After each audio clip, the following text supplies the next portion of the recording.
right, at this point. And let me know about your time. May God bless you all. Thank you for listening. Very well. We're actually within the local time.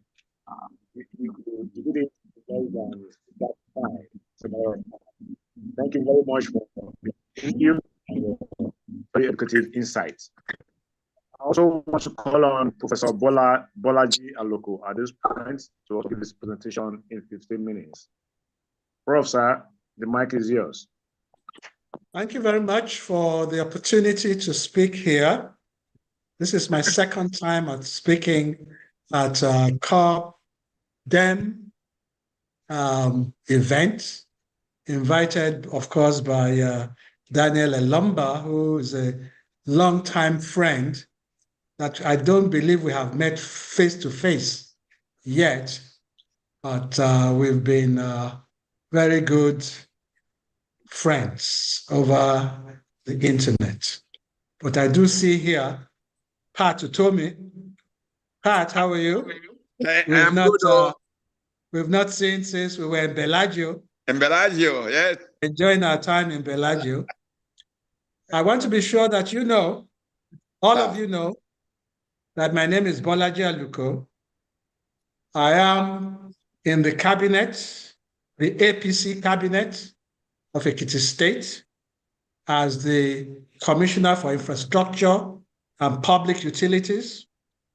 I've been in the APC cabinet since 2018. I've been a member of the Alliance for Democracy since 2003. I'm a complete supporter of Asiwaju Bola Tinubu, who is the president of the country.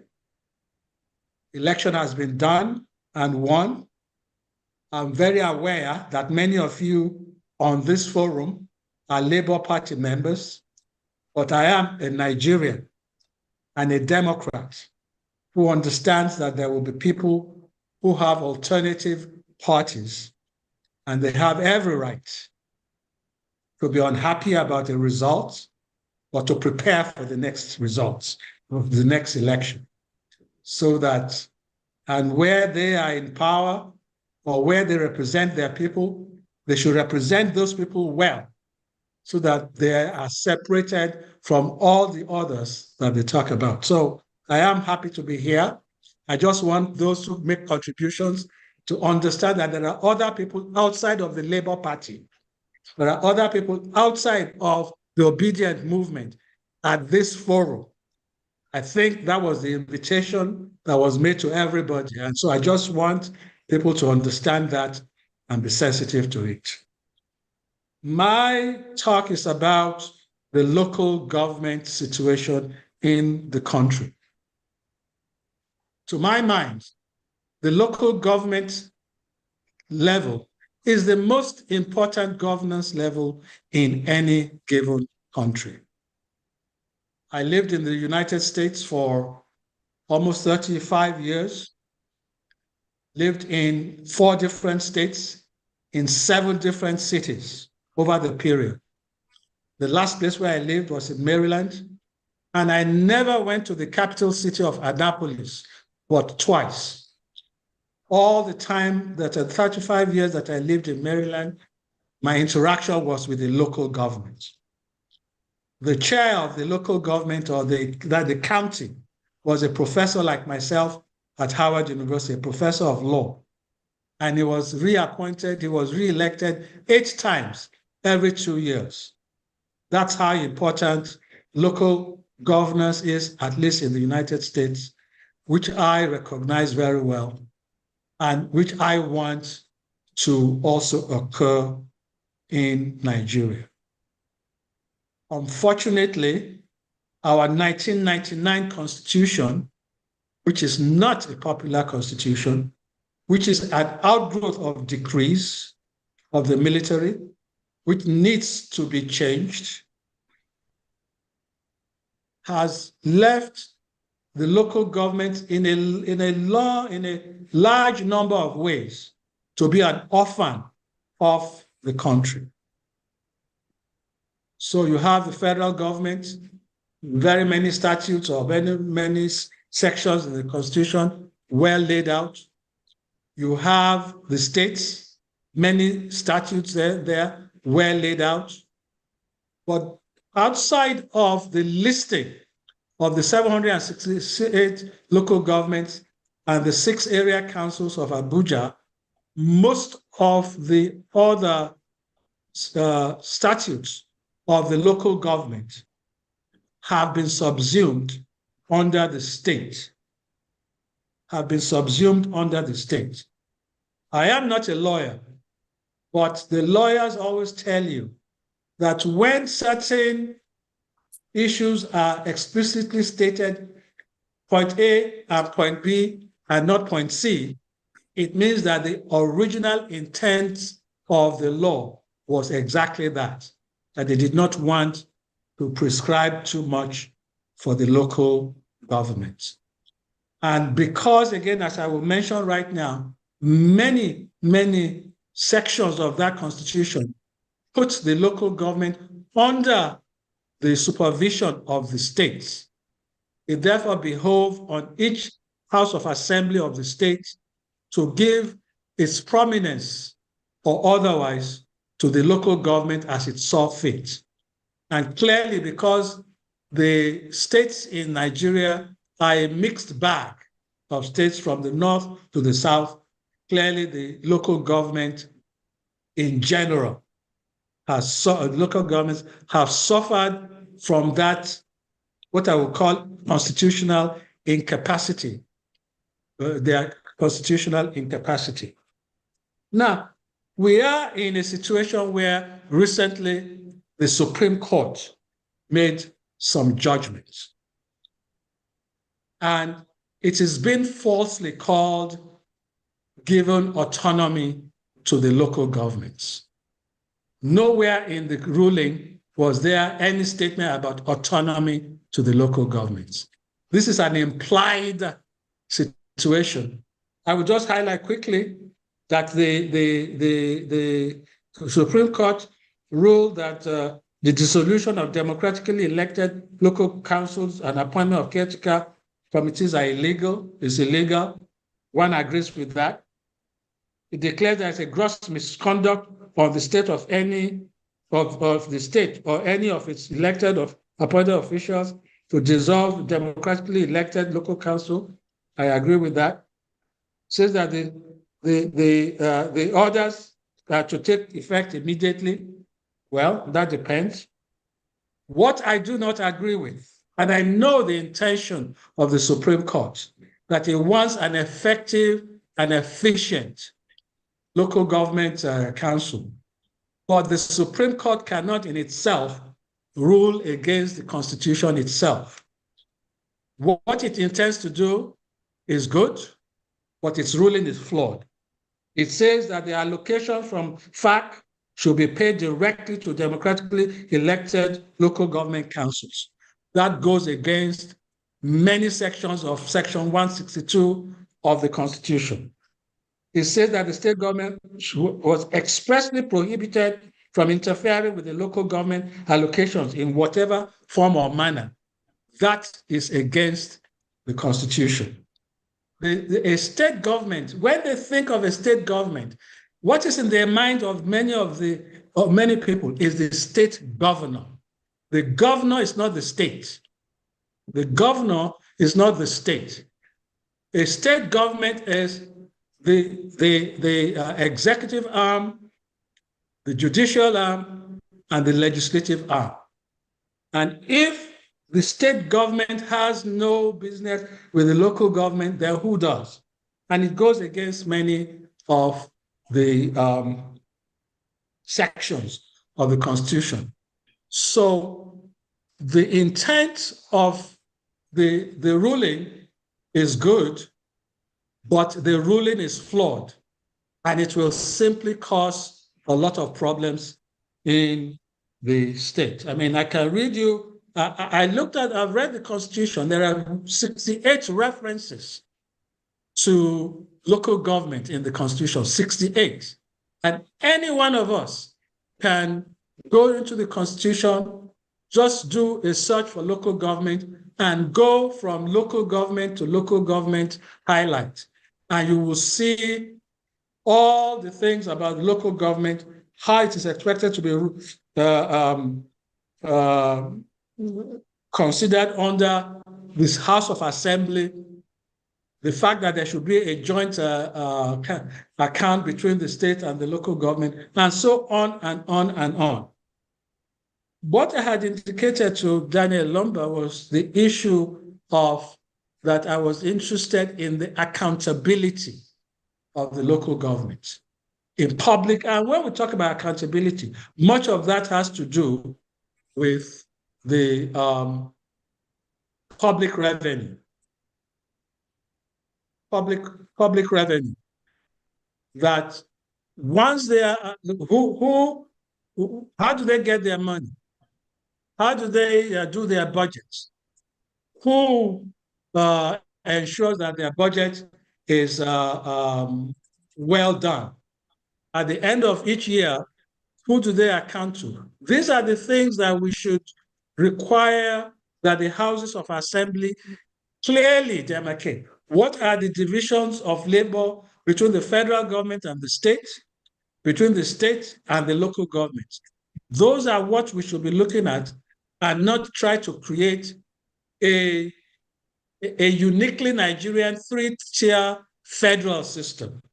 The Nigerian federal system should be two-tier, the federal government and the states, and the states should be allowed to ensure that local government exists as required in Section 3(6) of, Section 3(7) of the Constitution, democratically elected and also allocated money from the federal government in a manner in which the states have a say in the matter.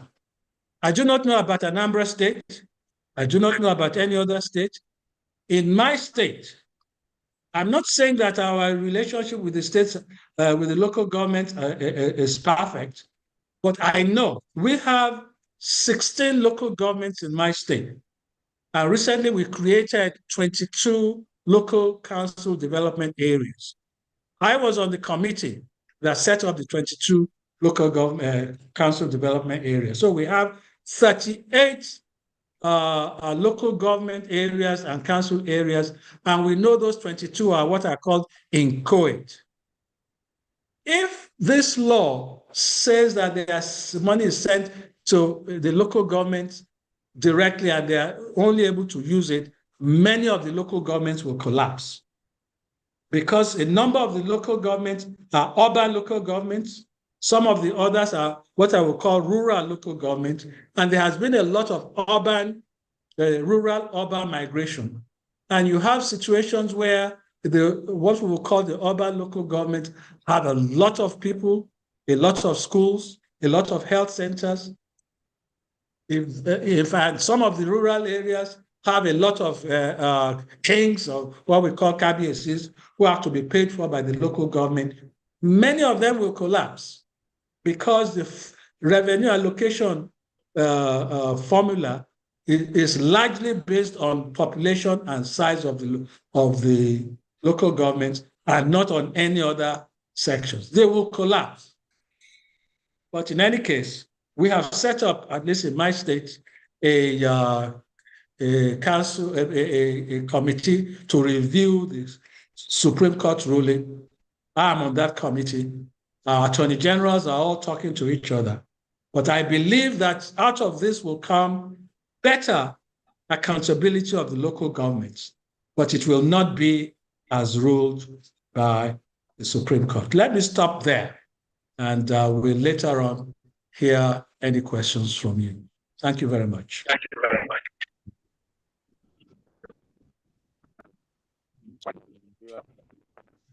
Local government of government to this conversation.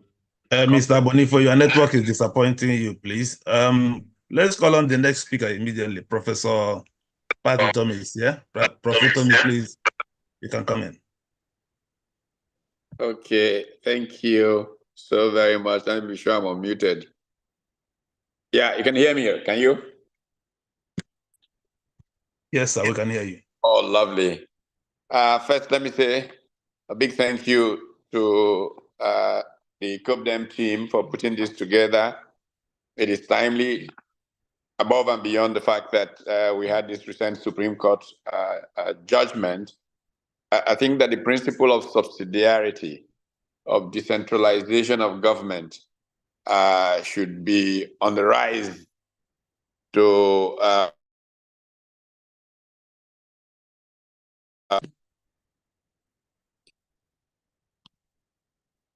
yeah, I hope you can hear me still. Yes, sir. All right, lovely. And the challenge of governance in our country has reached a point where any citizen that has good conscience and has commitment has to be searching deep into their being about how to make government work better for the people of Nigeria. Why does government exist, whether it is national or subnational, local government, federal, state?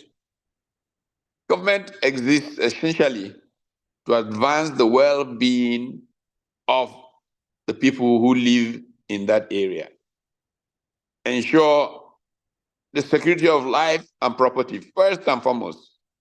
That is the primary goal of the Leviathan. And then to create an environment to enable them to improve their welfare, their well-being. The Nigerian journey has been challenged in that regard for a while. And so the need to engage very stoutly on this matter is a very high one. The journey of local government administration in Nigeria has been up and down, based on elite interests. And this has been sad for our country because the fundamental principle of subsidiarity, of government being closest to the people, being the more effective one, has been played with in how the relationship between the subnationals and the national government relative to local government has evolved in Nigeria. You know, back in colonial times, the most visible, most influential of officials was the district officer, the DO. It was because he was the person who ran government closest to the people, literally speaking. If some of you want to catch up on this whole general thinking, you can probably read very simple, short memoirs of Chief Jerome Udoji, Under Three Masters. Chief Udoji evaluates dealing with governing under the colonials, under the civilian Nigerian government, and under the military. In his early days, he was a DO in Western region, somewhere I think in the area where my friend Professor Bolaji Aluko is currently engaged. Chief Udoji was a DO around that area back in the 50s. And one of the major debates which he writes about in that book is the kind of contempt they had for the people at the center, because those people in Lagos didn't seem to know what the people needed and were engaged in power tussles rather than on service to the people. I found that a very interesting chapter to read in Udoji's memoirs. Anyway, from that period when local governments were quite effective in doing many things, we got to a point where under military rule, the so-called prebendal culture, the big man at the center handing out prebends to the colonel at the state subnational level. And then the military trying to find justifications to reach the grassroots. The Obasanjo administration in 1976-77 conducted the reforms that led to taking something from some parts of Eastern Europe and from Latin America, I believe it was Brazil, to bring in the local government administration into fiscal federalism, where there were transfers from the from the center to the local government. And this, part of it was driven because the military were concentrating oil revenues at the center. And so they needed to find how to distribute it, quote unquote, more equitably. But I'll tell you about a couple of things that happened and how it has mangled Nigeria's economy and the effects and lessons we can learn from it. When that law was passed, it meant that 20.9%, I believe it is, of federally shared revenues were going to go to local government. And the states would then get, what, another 20-something percent, and then the federal government got another 20-something percent. Anyhow, this, in principle, was a very important thing to do to make government that was closer to the people, empower them to do more. But the culture of the prebendal state, you know, just did not make it work, because really, truly, each level of government should be generating revenues from the things that it does. Those revenues enable it to better serve the people at that level of government. Look, as a young man growing up, one of the things that we used to enjoy watching was tax officials chasing people to pay their taxes. If you lived in Lagos in the 60s, the Luth area in Mushin was a very interesting area, because when the Western region, they start chasing you, the tax collectors, you run into Mushin area, you've entered Federal Capital Territory, and you've escaped them. And it used to be dramatic and all of that.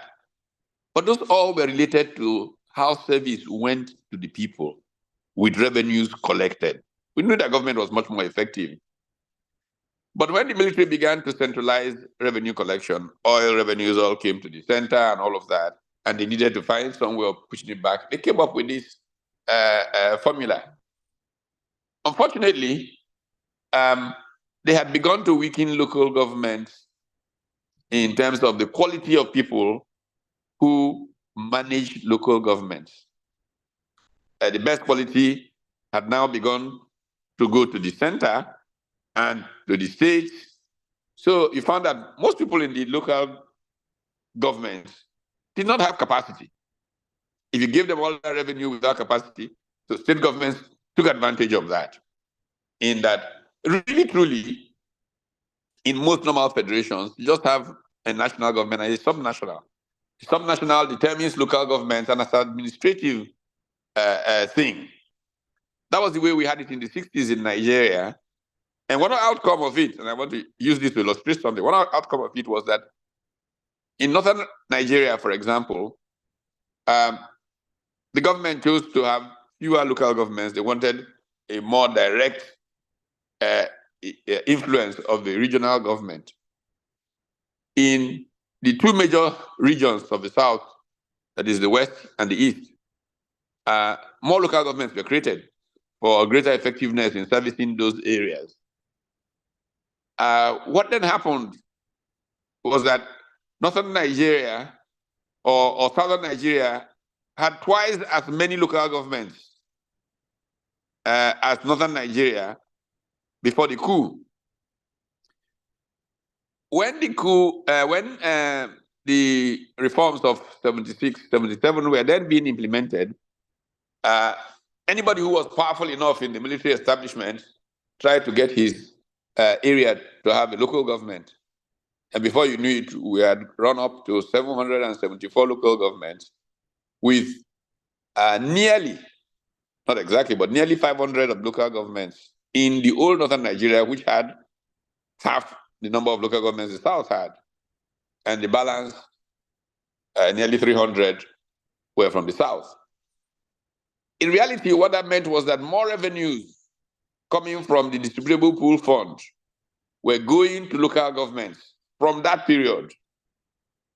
What was the effect? Because the effect is supposed to be to generate development.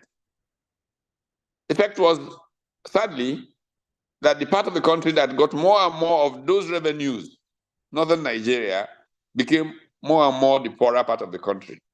Much poorer than it used to be, relatively speaking, in the 60s. Why was that? Because, as was the case in most of the country, the quality of people who ran them were poor. The state governors took advantage of the arrangements, and in the end, the process was not working well for the object of government, which is the development, the quality of life of citizens. So, are these reforms going to make things different? They will stand and fall on the quality of people who run local governments. And look at it this way, because, politics in Nigeria has become so based on where is there cash to manage and abuse. Most people who retire from public service, military, private sector, tend to move back towards their home communities. I am now officially more resident in Ibuzo than I am in Lagos, even though I'm abroad at this time. Now, you're going to have many 60-something-year-olds in their prime with all this extraordinary experience that they have built up, becoming an army general, becoming a high court judge, becoming a school principal, and whatever it is. They're all going to be in that rural area. And then some miscreant, some tout, because the system looked down on local government, will be their local government chairman. The advantage that local governments actually do have in terms of the kind of people who go there is phenomenal, because you have high quality people that are available who have actually run their lives a race in the main, don't have any major need to abuse the system, and want to improve the quality of that area that they have come to live in. This will be an extraordinary good fortune for governance in Nigeria. But we have to make a deliberate effort. And that deliberate effort has to start with ensuring that the political parties recognize that the way they recruit people and channel them into roles change, so that they take from these generals, from these retired permanent secretaries, from these people, the candidates who go into local government administration. But above and beyond the fact that they are going to recruit into this new local government leadership high quality people, they have to approach government in a tripartite manner. This is something I've been singing about at whatever level of government for years, where the public sector, the private sector, and civil society are literally equal partners and act in a manner of checks and balances. So that where you have the advantage of that retired PAMSEC, who is now chairman of a local government, knows what he's doing, he still has the man who has built that factory in the village, who knows a lot about the needs of the private sector. In fact, if we know what we are doing, competitiveness of the private sector will be based on local factor endowments, so that the local schools, if, for example, the businessmen who have come and set up an industrial cluster in this area, take the factor endowment of that area. Let's take Benue State, one of my favorite examples. And then sesame seeds growing in the wild around the place. the primary school curriculum in Benue State specifically will be oriented towards how to get a higher yield from sesame seed. By the time the young person is leaving primary school, he knows how to plant sesame seeds so that he gets yield comparable to anywhere in the world. If you check the yield ratios between Nigeria and other parts of the world, is disgraceful because we don't train, we don't have knowledge. When I was in primary school in northern Nigeria, one of the subjects we used to have was agriculture. We'll go out in the field in our school and, plant groundnuts and how to get, this happened in the early 60s. We lost all of that, so we don't have skills for those things. And so if we then have the local government focusing on education, for example, and ensuring that curriculum fits the enterprise need of that local government, and we have civil society made up of these retired people who are there dying because there is nothing to do, and they formed a club of whatever they are, pensioners, whatever, that come together and say, what is that local government chairman even doing? What's the local government doing? These private sector people who have built these industrial estates around the place, they look, no, this is what you must do. And this tripartite approach to governing will lead to a significant enhancement. Local governments will be competing with one another, who will bring a greater gain of development to their people. This is where you will have grassroots-based development. And they will think of infrastructure that will connect them up to other local governments, from which endowments that exist in those can complement this in industrial production.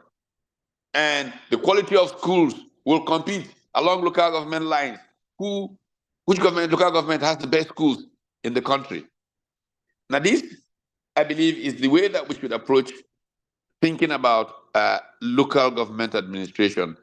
Unless we can think quality of human capital going into public life at the local government level, unless we can think checks and balances based on a tripartite approach to government, we will lose the great opportunity of the reintroduction of the principle of subsidiarity in Nigeria. What we will then have is what brought us down to where we are, where essentially somebody goes there, runs for election by stealing ballot boxes or whatever it is they do, and then he's named chairman.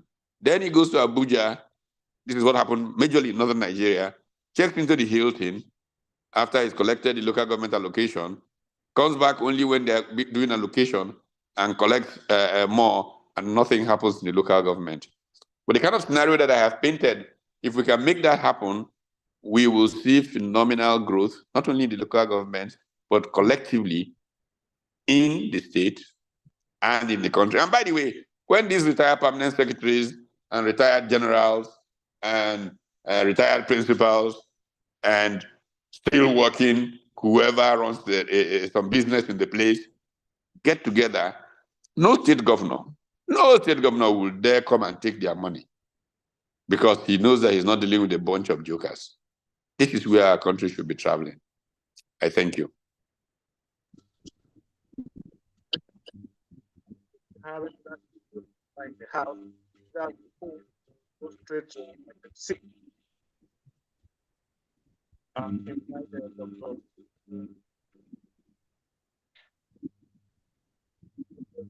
Again, we cannot hear Mr. Bonifo. Please, Mr. Rampam, can you step in?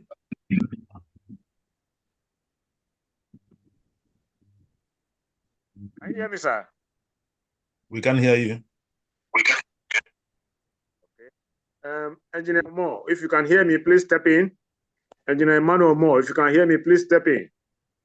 In the meantime, we have listened to two eminent professors. So if you have any questions for Professor Utomi, Professor Aluko, Mr. Ozigbo is also still here, sir. So, Mr. If you have any questions for any of our speakers, please feel free to raise up your virtual hand, and they will be happy to take your questions. Mr. Martin, go ahead. Okay. Yes. Thank you, ladies and gentlemen, and esteemed speakers, for attending this conference. I have two questions in one. My first question is going to be, what do you guys think is the reason why there is a reluctance for the call for constitutional reform and overhaul? It seems as if when politicians or presidencies aspirants are vying for the post, they are all for restructuring. But as soon as they get in there, there must be something in there that makes them stop wanting to restructure that constitution. But everybody wants it reformed. The other question I have is, why would the government be responsible for traditional institutions? Same for religious institutions. Personally, I believe that these institutions should be the responsibilities of their constituents. Thank you.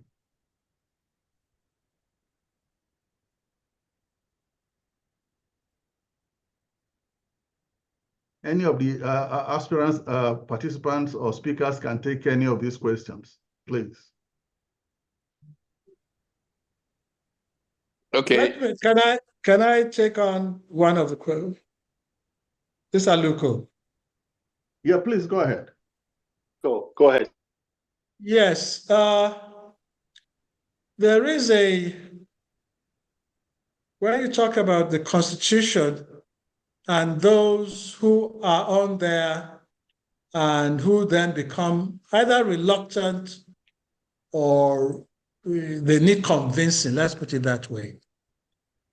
Here you are, you win an election and you swear to a constitution. You have sworn an oath to a constitution. So there is a reluctance to unswear to that constitution. There's no doubt about that. That there's this feeling that, well, I've sworn to this constitution and I'm reluctant to go against it. The other issue is that there are people who actually say, yeah, there are in the Constitution provisions to change the Constitution so that any other way of changing the Constitution outside of what has been stated in the Constitution is extra-constitutional. It's outside of the constitutional, is unconstitutional. So if, for example, we talk about a referendum to approve a constitution, there is no referendum provision in the Constitution. So what we need to be able to do is to convince either the existing members of the Constitution, of the National Assembly, or to make the change of the Constitution such a high issue in the next election that those who are chosen on the basis of the fact that they will go in there and put in a referendum clause that says we should be able to change this Constitution and the Constitution should be approved by a referendum. That is one of the things I first see.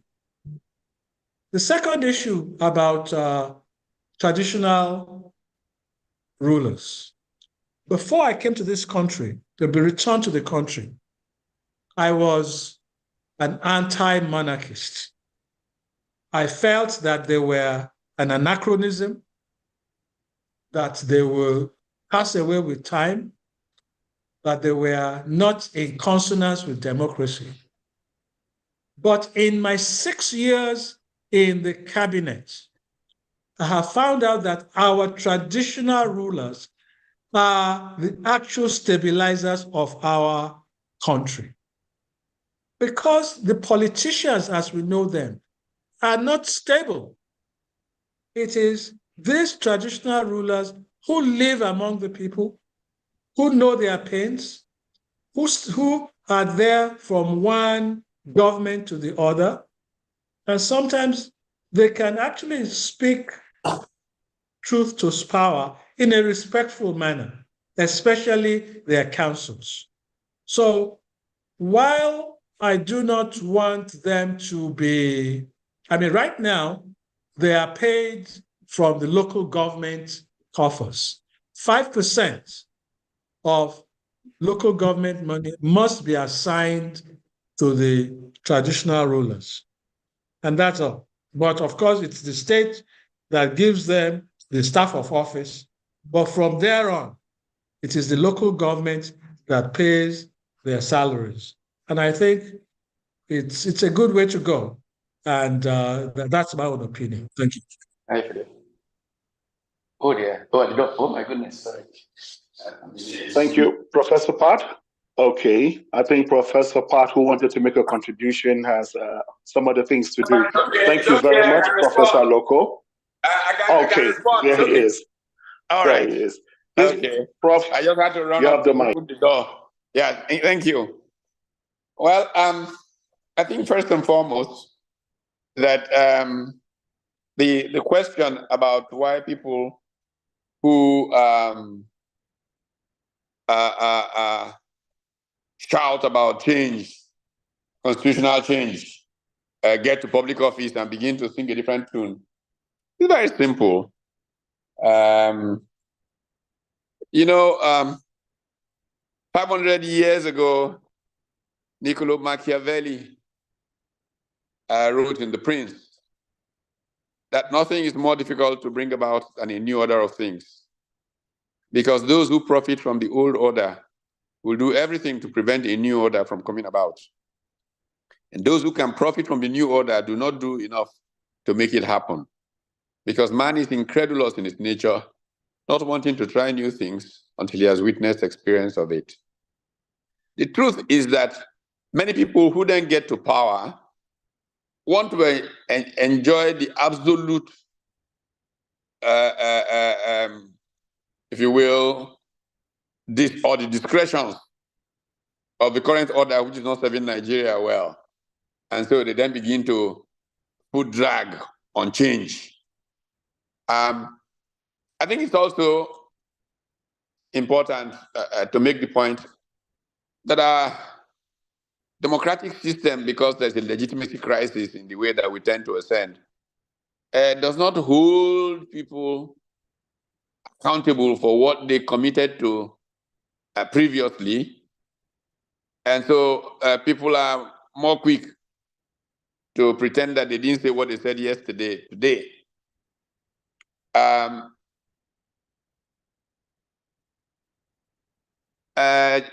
Dr. Dele Farotimi, who, by the way, is on his way here to me, is joining me for a program here in Washington in the next 48 hours, who was governor where Professor Aluko is serving, made some very interesting remarks at the Emeka Obasi first, I think, memorial lecture where he was keynote speaker. His remark was, look, the nature and the style of Nigerian politics has now, from his experience, actually he was responding to a question that was asked by NEB, Eniola Bello, the managing director of this day, I think, about why they say one thing, and then he gets to office, he has been in office, and he couldn't implement those things. And he said, basically, the truth of the matter is that the nature and structure of Nigerian politics is that no politician can now save Nigeria. The people have to save themselves. They have to take their government. It was a profound statement that Dele Farotimi made at that lecture, and it is true. The truth is that in nature, I mean, just think of it. Most of them invest a fortune trying to become whatever it is, local government chairman, governor, this. Their debt collectors are waiting. The people that they have to appoint are people that they are appointing to meet some obligations, not people who have any particular interest in transforming lives and all of that.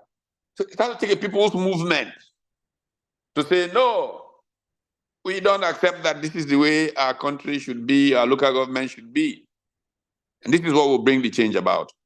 I fully believe that this is the reason that people tend to say, oh, we won't we don't like this, then we get there and then they do something else. The second question was about traditional rulers. And I completely agree with Bolaji on this matter. By the way, if you pay any serious attention, the quality of traditional rulers in Nigeria is now by far higher than the quality of the politicians.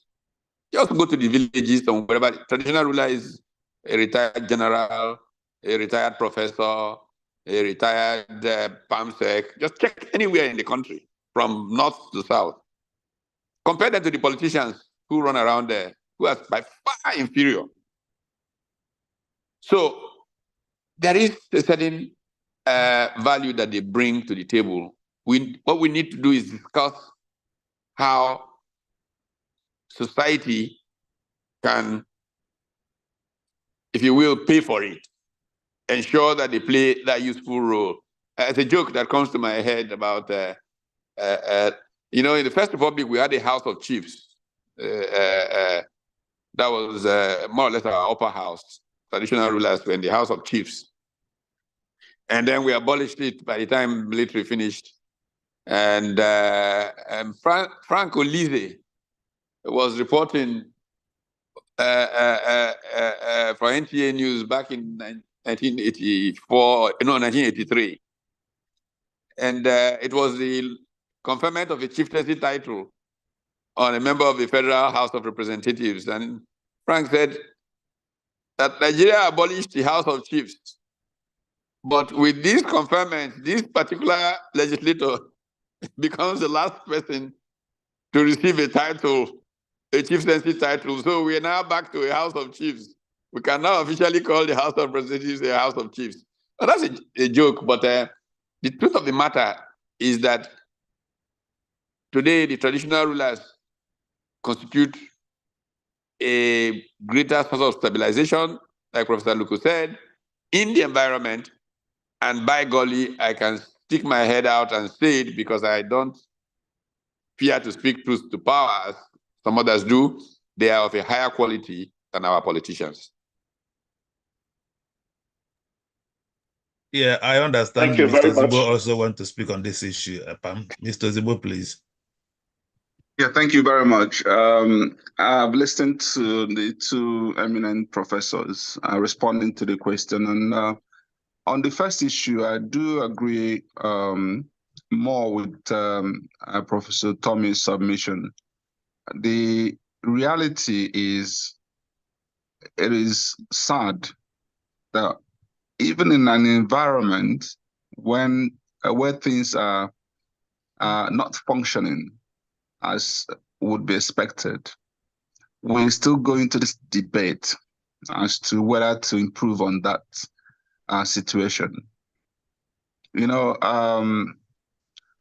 in the private sector where I spent decades, even when you are topmost, you're at your best, you are managing a company that's performing better than the competitors, we're always in the boardroom brainstorming on how to improve, because we know staying at top usually is very difficult, more difficult than even getting there.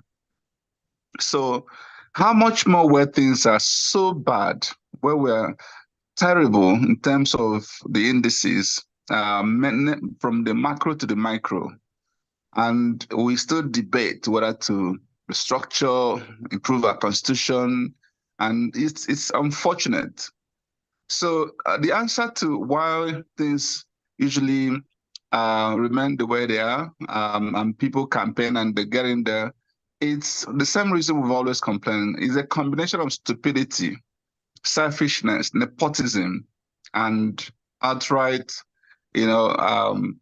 being, tribal. If I go by that, I read the recent article that Professor Utomi also wrote in this regard, how the Greeks classified people. So when we get in there, we just mind our pockets and pockets of our cronies. And this is why we don't even make the effort. How much more succeed in the effort? We have to, I said this every day, and anytime I have opportunity to speak on this, we should consider improving and changing our constitution almost on a yearly basis, as long as it's about improving it and making sure it works better and better for the Nigerian people. So there's nothing else to say. I know the difficulty getting the constitutional requirements of both at the National Assembly and the involvement of the states as well. But if we actually go through the journey in a right manner and we are bringing about changes that will, do justice to the Nigerian people, I can tell you that we will succeed eventually. There's some distraction here. Can somebody mute the other person speaking? Now, on the other issue about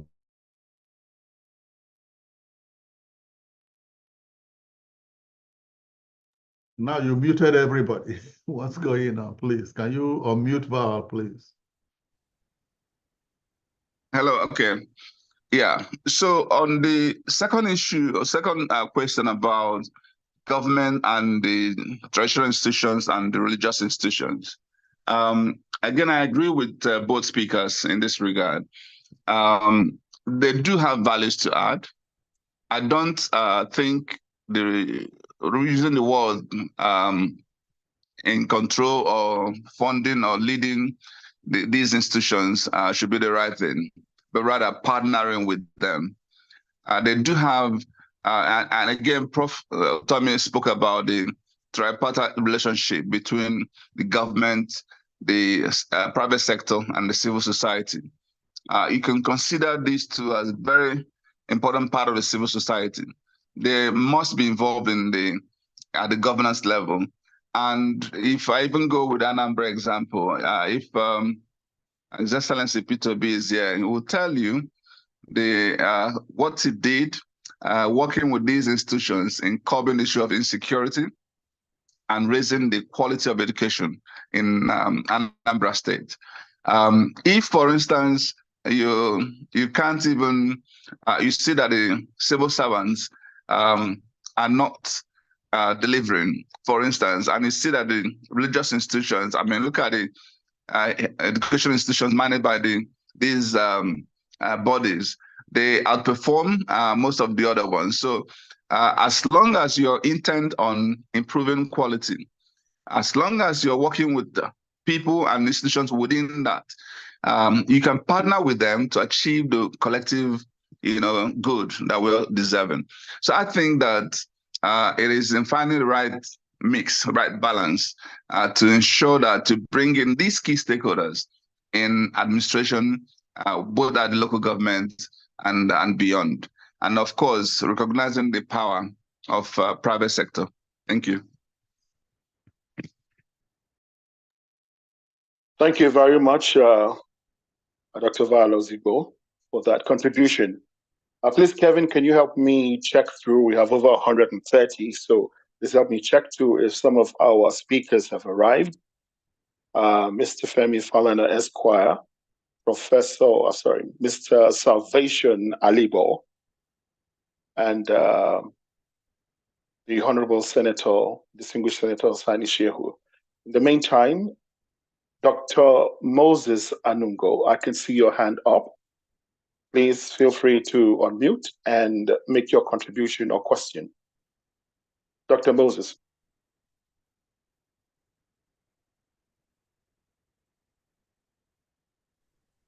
Okay. Thank you very much. Most appreciate the organizers of the program, but most importantly, the speakers. My concern, which I have turned it into questions, will focus directly to Professor Pat Utomi and any other speaker who may have an answer to it. Prof, I've listened to your presentation. I joined actually late, so that's why I'm just focusing my questions to you. If I had listened to other speakers, I would know where to come in. So you can pick these questions and answer, or other speakers can equally attempt to answer them. Okay, we are talking about local government election, opportunity to strengthen democracy at the grassroots. Now, this is where my concern comes in. If APC takes it all in the ongoing local government elections across the federation, how can we then affirm or sustain the acclaimed local government autonomy we are preaching today? I ask this question because you have seen what the APC government is doing at the national and at the state. And the politics at the local government is already ongoing. And most of the APC states are playing it in such a way that they don't want any other political party to have a way in any of the local governments in their state. So assuming they have taken it all, what would be the fate of the local government autonomy we are talking about today? The second question is, what role do you think or will you suggest other political parties should play to avert the danger that I am anticipating should APC take it all? Particularly, what do you think Labour Party can do to equally feature into the local government election in order to strengthen democracy? Thank you. Thank you very much, Dr. Moses Anungo, for your question. Directed to Professor Pat Utomi.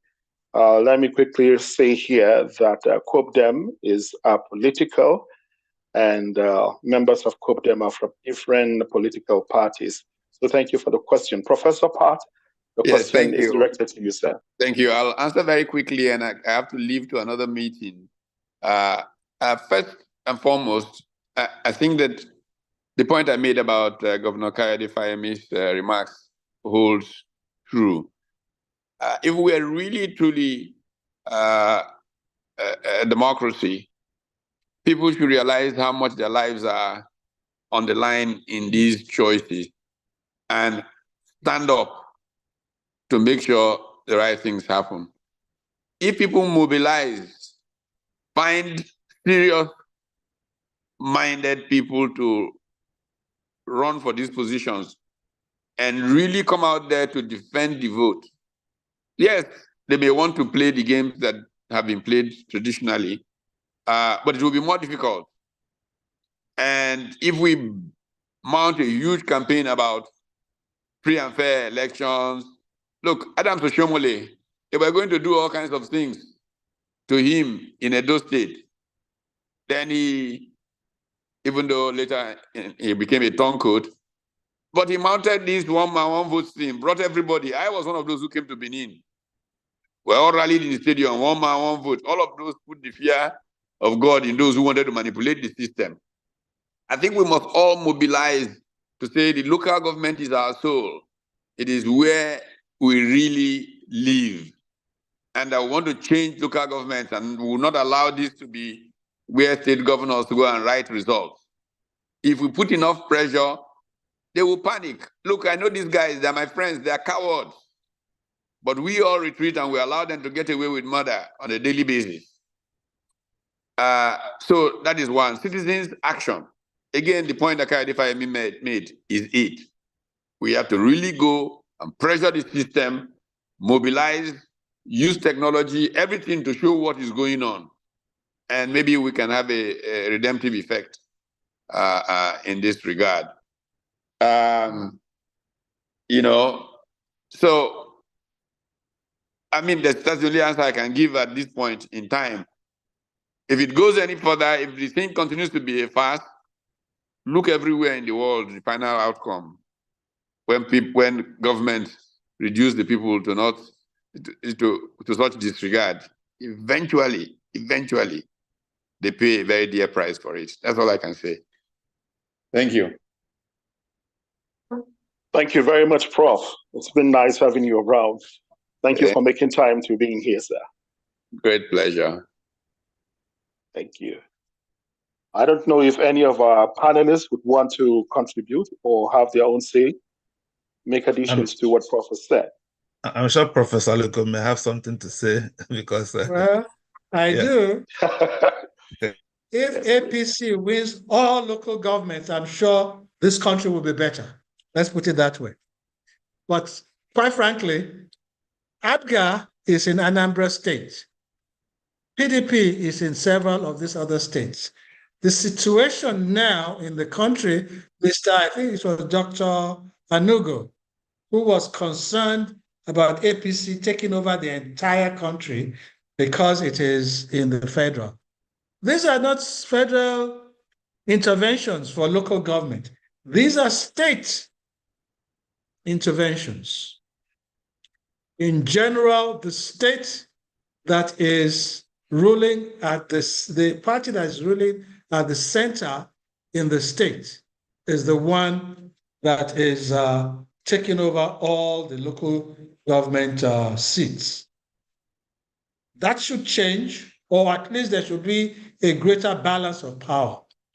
I have been an advocate for zero-party elections at the local government, primarily because of what Professor Utomi said, that there are many retired people, principals, generals, professors back in the local government who would want to make a contribution but do not want to be members of a political party.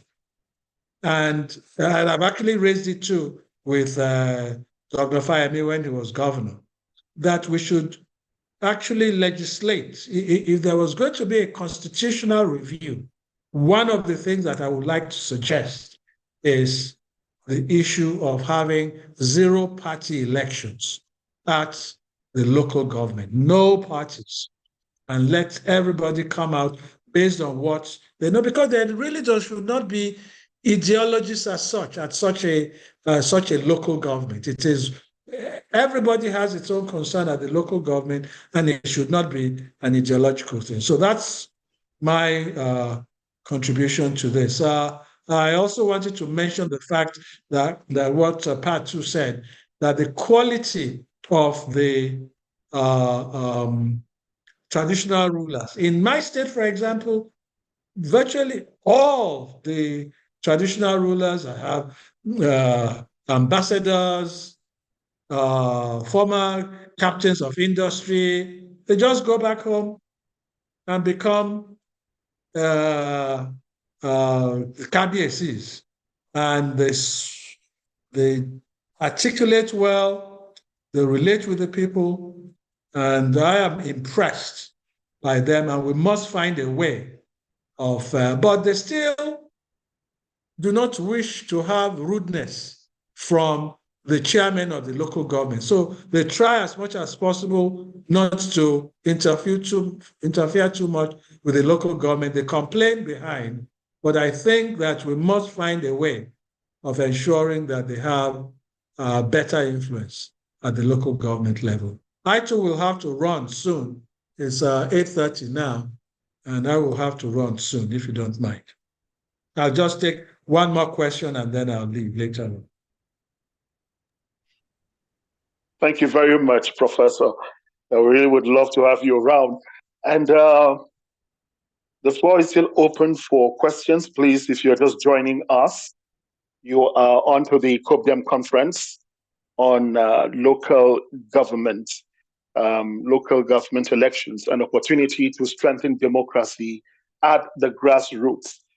And please, if you're just joining us, please rename your device if your device is not getting your name. So let's move over to the hands here. If you can call Ken, please. Ken Agolo. Ken. Oh, yes. Okay, I can see Ken. Ken Agolo, please, the mic is yours. Yeah, thank you.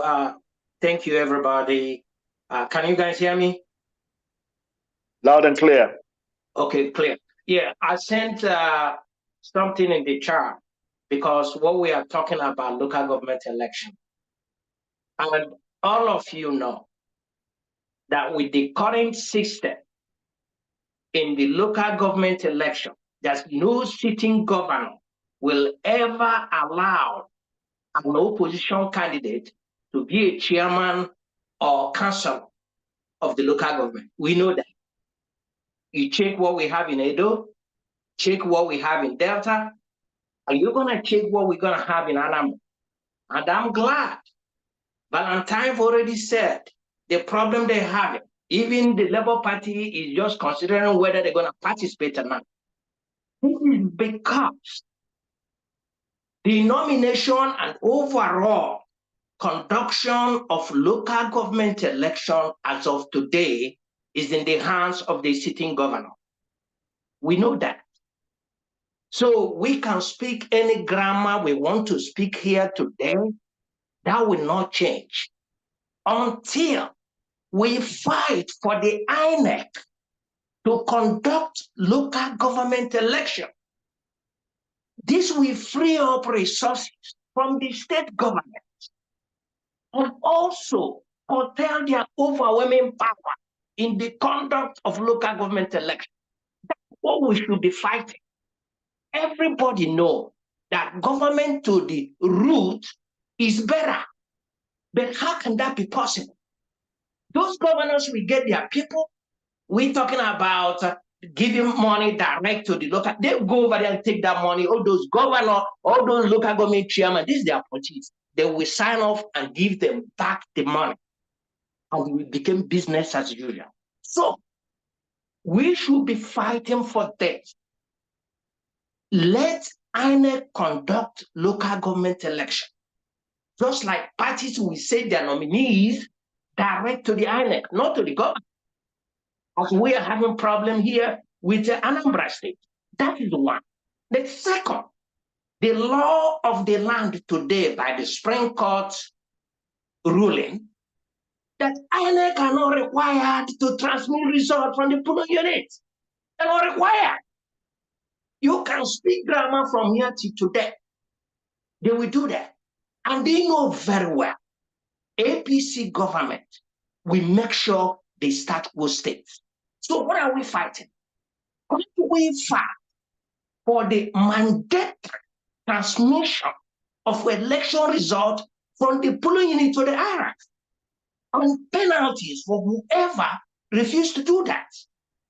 Okay, so those are the two basic issues. You're talking about changing the constitution or all those stuff, but these are the two we can do. And this organization can partner with other organizations and with the so-called Labour Party legislators who are just like the same with these people, APC and PDP, because this is for their own benefit. It's for their own benefit. So that there will be mandatory transmission of election result from the polling units. Those are the two issues I want to raise. And I beg this organization to tackle these two issues. Thank you. Thank you very much for the contribution. I don't know if Professor Bolaji is I'll around. just respond to this one and leave. The first idea is a bad idea. To have INEC conduct elections of local government is a very bad idea. First, it makes the country a unitary country. We are two-tier federation, the federal and the state, and then the state and the local government. There should be a SIEC, a State Electoral Commission. That's in the Constitution. Of course, you have to change the Constitution for that to occur. But I find it very strange that when you say the governor's SIEC has an overriding power at the state, why do you think that the president of the country cannot have an overriding power of INEC and ensure that all local government elections belong to the one that the federal government? Yes, I'm a member of APC. If SIEC If INEC becomes the one that also conducts a local government election and it wants to use a heavy hand, then all local governments will become APC chairman. But then when it becomes ABGA or Labour, then I will face the consequences. I prefer the states to have their local governments, to have their CX. Let each party within each state fight to ensure that its candidates are part of the process.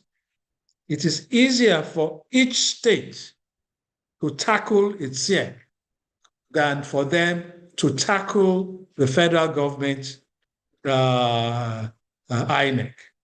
Okay. The other issue about transmission, I support that. Mandatory support, mandatory transmission of elections. But I will tell you that there will be no Supreme Court who says because the elections are not, certain elections are not transmitted, therefore that invalidates what could be correct results. Okay? No, I do not see any Supreme Court that will say yes, even if it is mandated. The fact that you mandate a transmission when there are other backups for the results does not mean that the result that were counted is invalid. It is the invalidity that we should be talking about. It is the fact that the alternative results held by agents of the party, all party agents must ensure that they have the results at the polling units, such that when they come before a court, they can tender those results. It is nice to have results to be mandatorily transmitted.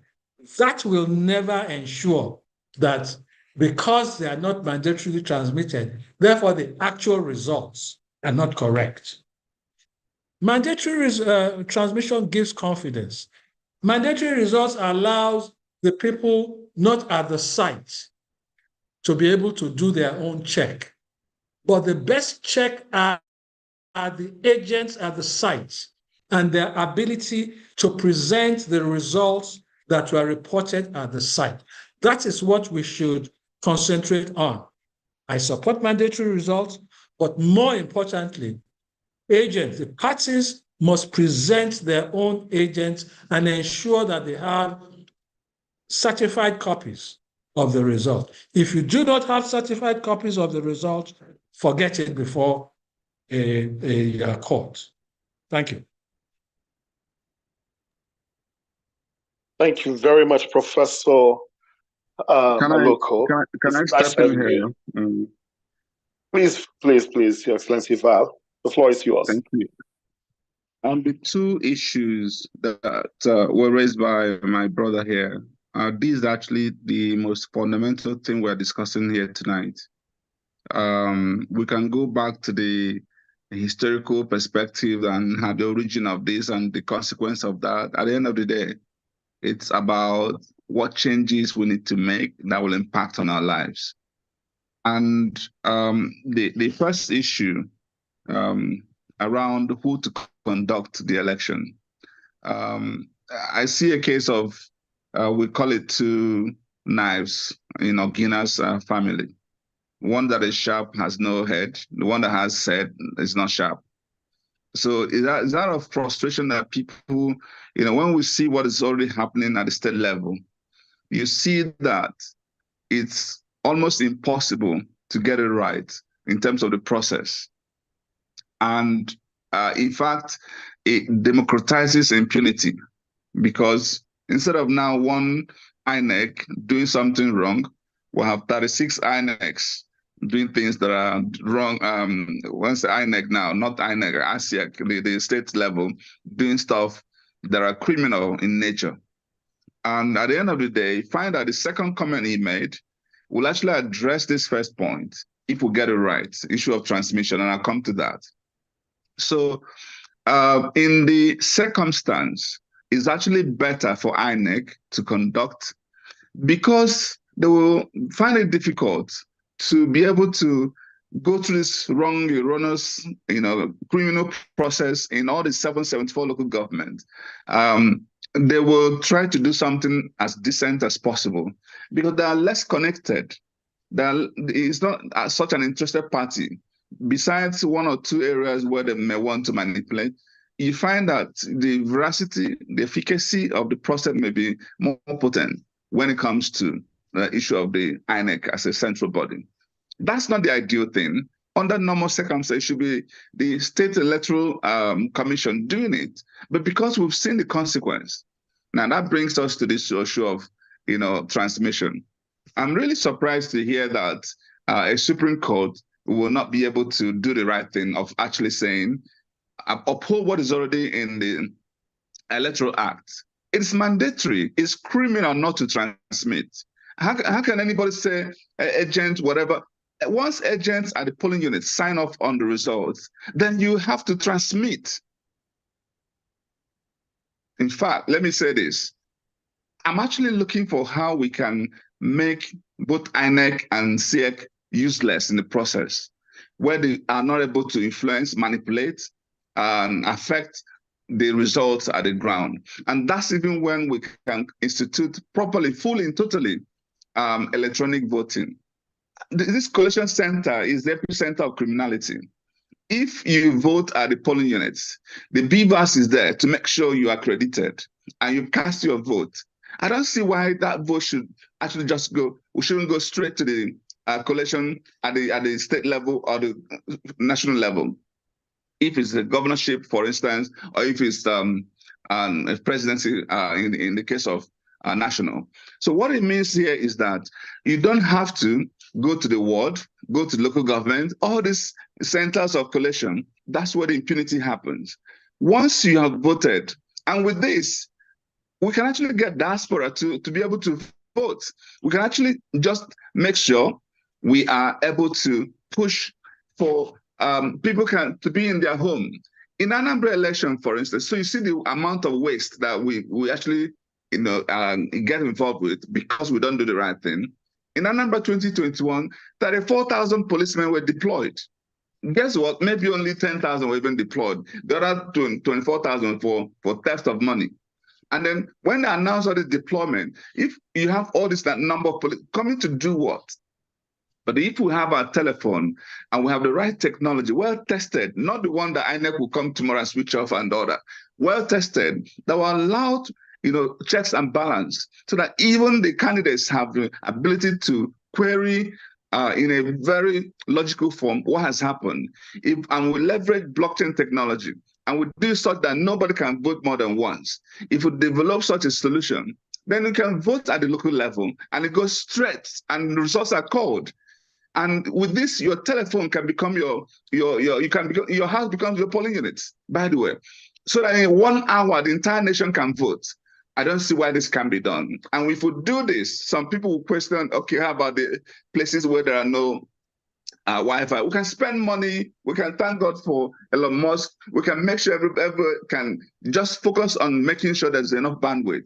And you have the number of people who have always voted in the past. My point here is that we need to get things right. And I will go back to the last question before this one, when he mentioned APC taking.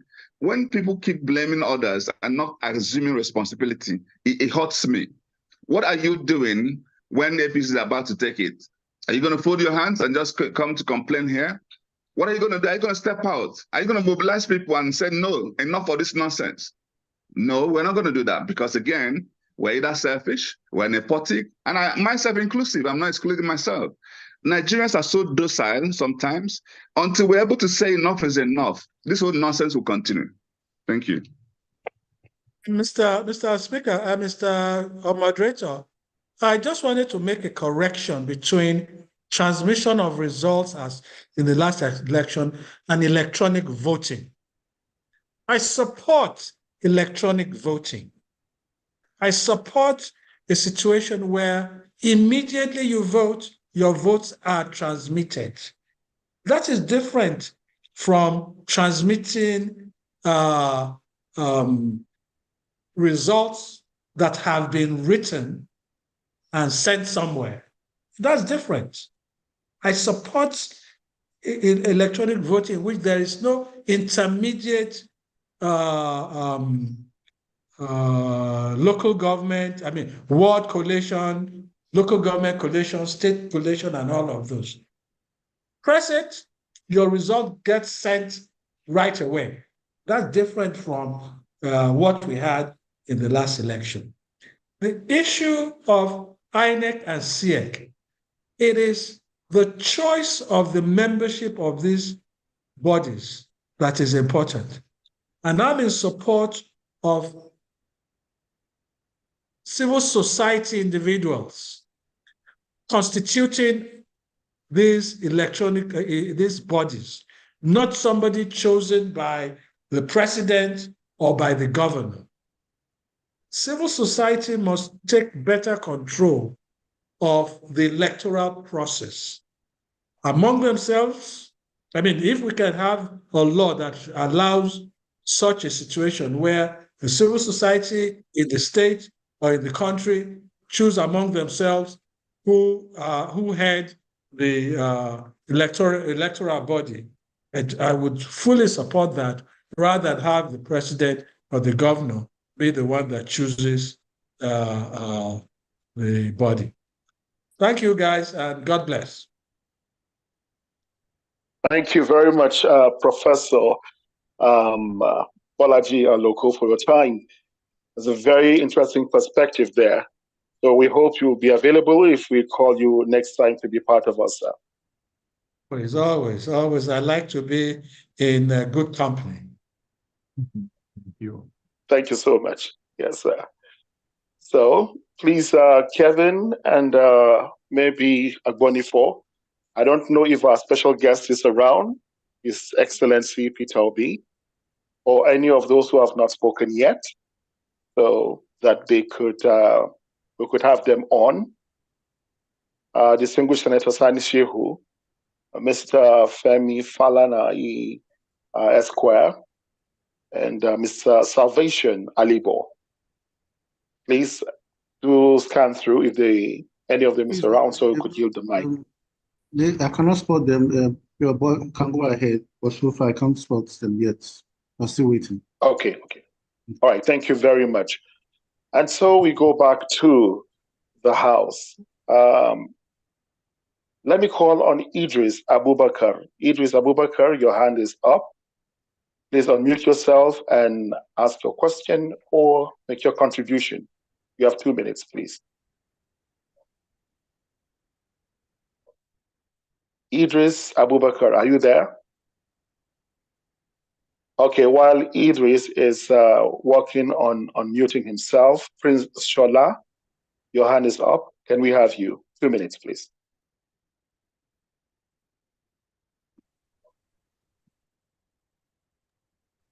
Thank you very much, sir, for the opportunity to speak. I would like to appreciate the organizers of this conference and, of course, the panelists and the participants. Local government elections, opportunity to strengthen democracy at the grassroots. The question that readily comes to mind is that how much of strengthening of democracy do we have at with this election have at the grassroots in a situation whereby the party in power at the state level, whenever election is conducted in most recent times, record 100% chance of victory. It seems to be magical to most observers. So in this wise, it appears that the will the choice of the electorate is not allowed to count in terms of choosing their representatives. And once this takes place, I dare say that democracy is not at play. So I would like our panelists to address this. And this is this is the reason why a debate as regards the State Electoral Commission should be, set aside or disallowed, from conducting local government elections, while the National Assembly is currently considering either setting, up a different electoral body to manage this or assign this responsibility to INEC because of some of these irregularities being witnessed in recent times. So I would like. Okay. Thank you. I yield the mic. Yeah, Prince Shola, your network was breaking a bit when you asked. Can you just make it in one sentence? The question precise. We've gotten the example. So, what is the question precisely now? Okay. The question I ask is that we desire democracy. I mean, the will of the people in terms of choice making in elections to be at play at the local government. And what we do, witness oftentimes is that the party in power, almost take the day. So going forward, how do we, ensure that at this level, the democracy with so much desire to take place, to be strengthened, takes effect? Okay, thank you very much. I guess it has been one of the things that has been addressed partially, but I don't know if Val Ozigbo would like to comment on that briefly. Yes, thank you. How do we ensure the will of the people? Yeah, we've discussed this here already, and I alluded to this when I made my remarks. To get things right, when I say right, 360 degrees, you need to start off first with the political parties fielding the right candidates who meet the requirement, who have the experience, who have the right moral character, who have the right personality, who are compassionate, who understands what to do on the job. If you are interviewing somebody for a role, for a job, person has to meet those key criteria before you're able to hire the person. The same way, when we are recruiting people in public office, in fact, it's even more important that we get it right, because this is now everybody's company, not just your own personal company. So that's the starting point of it. And then we need to make sure that the right processes are in place. And so the umpires, the actors, must be able to do the needful. And when they don't, that's when you bring in the citizens' power. So we should stop whining. These things are happening because we get away with murder in Nigeria. They would do this. Is it not the same like in the case of the SIEC? Who are there? Who are there? Do they not come from communities? What are the people from the community saying to him? When you do the wrong and you're ostracized, next time you're not going to see somebody do the wrong. People get away with nonsense because we're such a docile set of people. I'm saying this to myself as well. We need to wake up and should be able to say enough of this nonsense until we rise up. Because what happens in this country cannot happen even in neighboring countries like Senegal or Egypt and co. No, it can't happen. So until we're able to understand our citizens' power and be active citizens and be selfless about this, because nobody wants to die, nobody wants to be arrested, nobody wants to, things just keep happening and happening. Of course, they'll keep happening. So until we're able to say enough of this, things won't stop. We need to hold people accountable, hold judges accountable, hold INEC accountable, hold SIEC accountable, hold policemen and co accountable, hold governors and presidents accountable. Until we do this, sorry, whatever you get, you take. Thank you. Thank you very much for that response. Okay, let's go back to the House. We have Mazi Okoye. Your hand is up. Please unmute yourself and ask your question or contribution.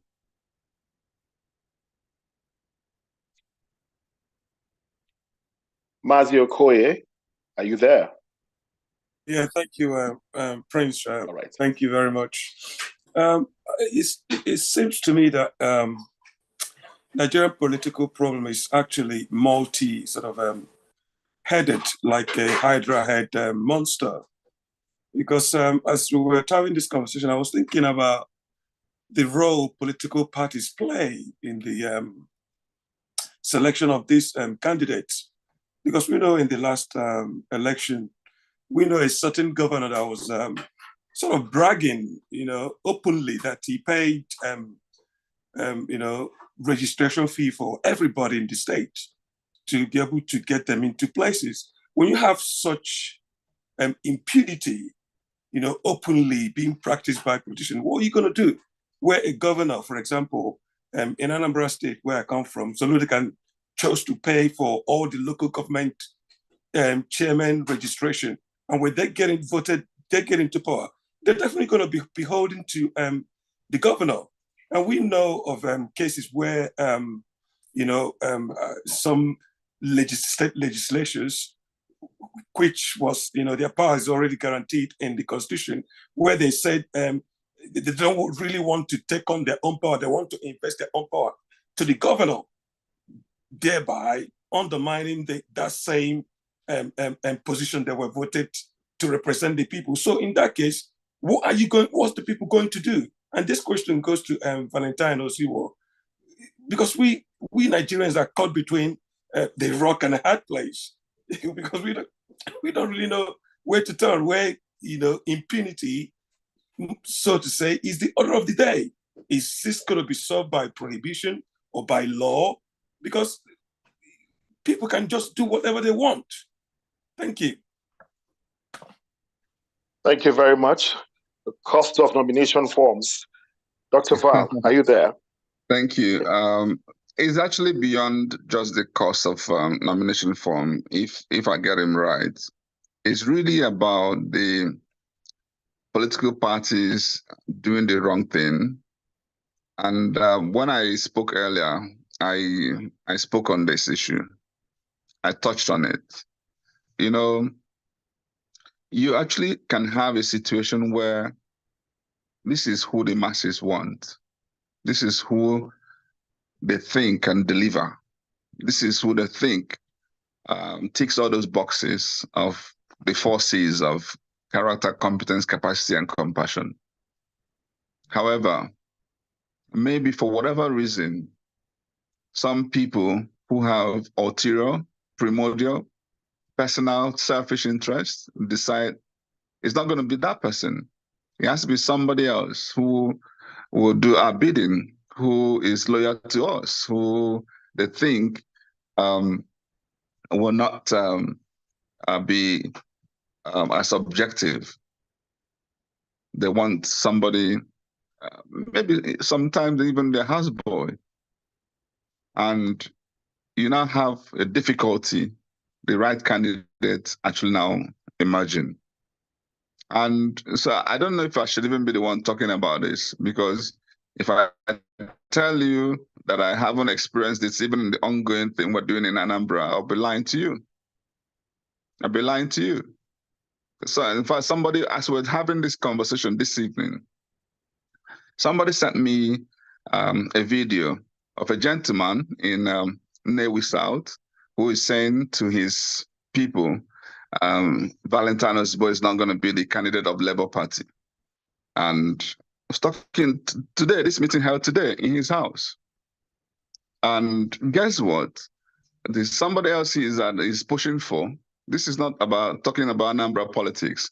But when you go actually do a poll today and ask and the Anambra or beyond Nigerians, who should be the candidate of Labour Party in Anambra? It was done recently. My score was 95%. And the person who is at 4% is being pushed by this particular individual. Guess what?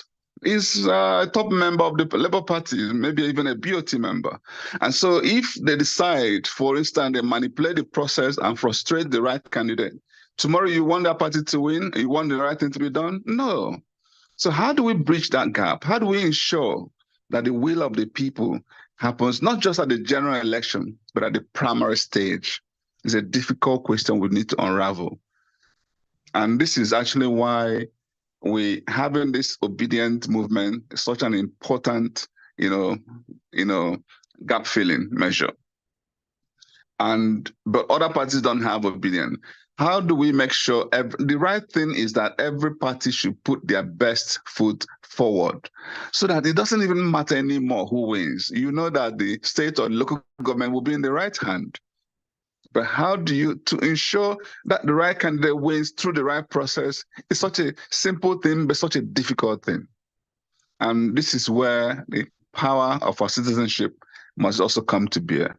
How do we hold these people accountable to stop them from frustrating, the entire process? So I don't know, others can speak because as I speak to you, I'm still battling to see how I get my head off the ground. Thank you.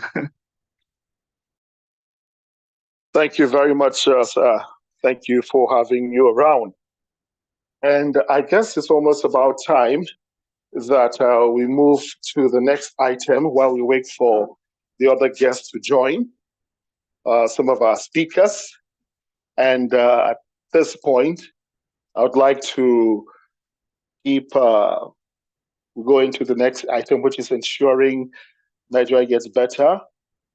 A brief presentation that has been done already. So we're looking at the fundraising segment. I don't know.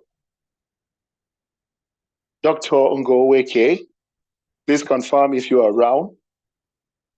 We'll continue with the questions and answers as this goes on. Dr. Ngoweke. All right, while we wait to confirm, let's see if we can I think Dr. one more. Is here. Can you make him co-host so that he can easily unmute himself? Gomweke is here. Please make him a co-host, please.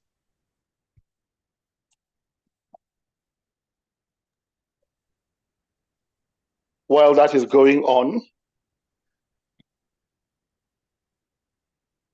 Okay. Yes, not a co-host. Thank you so very much, Prince Rampam.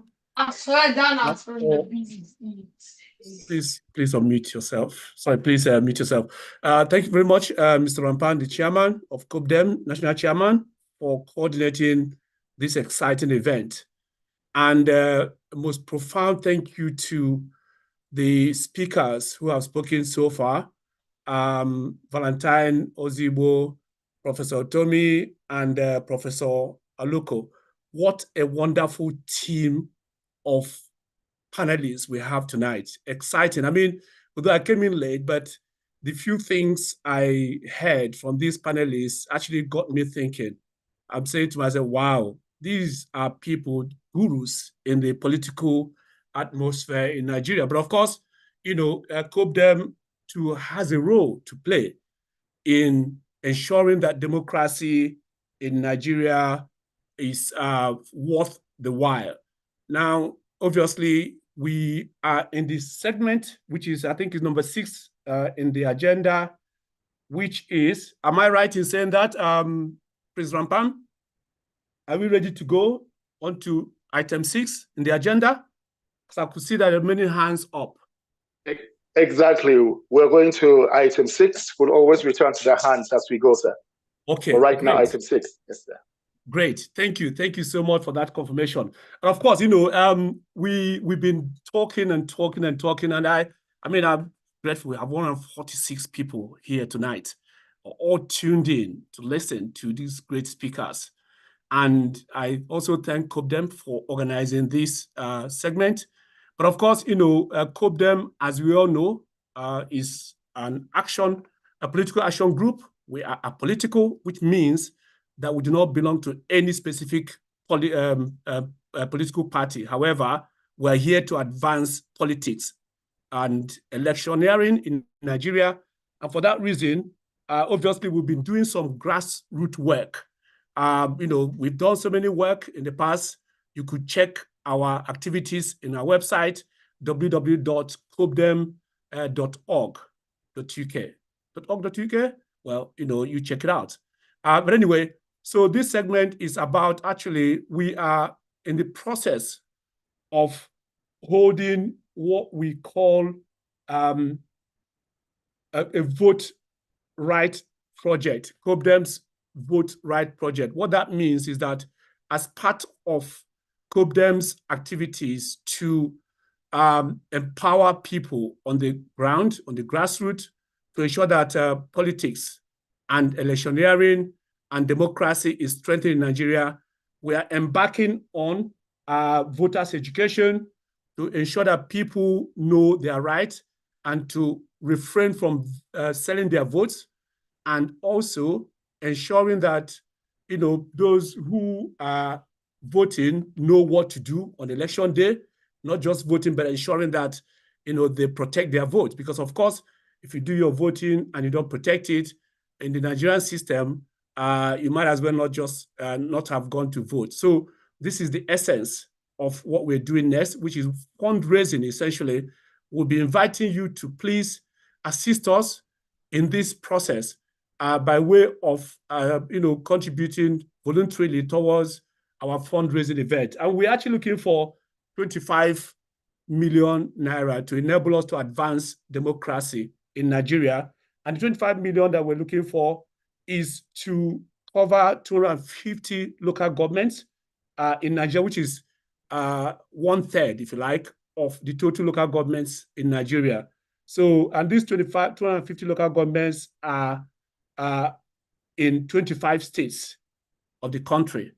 And the budget we have for each of these 250 local governments is 100,000 naira each. So, in other words, to break it down further, you can either give us 25 million naira right now, and that will be it. You'll be the greatest hero in Nigerian democracy. In fact, we ensure that your name is written in marble.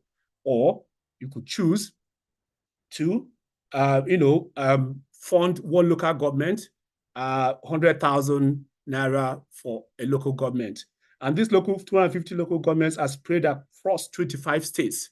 So your state could be there, but it doesn't matter. This is a national issue. We know that democracy in Nigeria has a long way to go, and we're here in COPDEM to ensure that it is strengthened. So I will be inviting people, like I said, please, if I do invite you, just state what you could help us with. No amount is too little, no amount is too big. Like I said, 25 million is, is neither here nor there. We'll be very grateful to you. So please let me make sure that my colleagues, Kevin, are you ready to take notes? Names of people who will be, showering us with cash this evening. Are you ready, Kevin? Yes, I'm ready. Thank you very much. So as the tradition permits, the way we usually do it is I'll call upon your name, and this is based on the names that appears on my computer screen. And fortunately enough, I'm ready, sir. Sorry? Mr. Ogumweke, please, I'm sorry to interject you. I believe we have an unofficial chairperson who is ready to help us launch this fundraiser in the We do. Dr. Cordelia Udo, please. I would like you to start with her first, please. Yes. Oh, sorry. Thank you very much for that direction. I absolutely appreciate that, Martin. So yes, obviously we have a wonderful lady, and I usually call her, the Iron Lady of COPDEM, Dr. Cordelia Udo, who is one of the COPDEM BOT, a very strong member at that, financially stable. She is the one that actually helps to drive this whole system forward.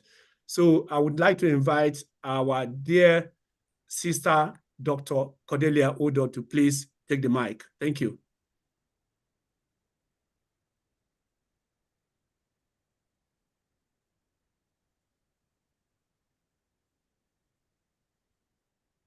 Dr. Odo, are you there? You're still muted.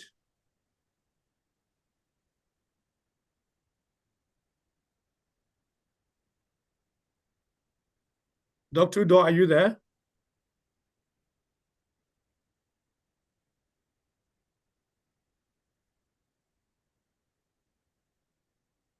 Could somebody please assist Dr. Udo to unmute? She's probably struggling to unmute because I remember that's what happened to me.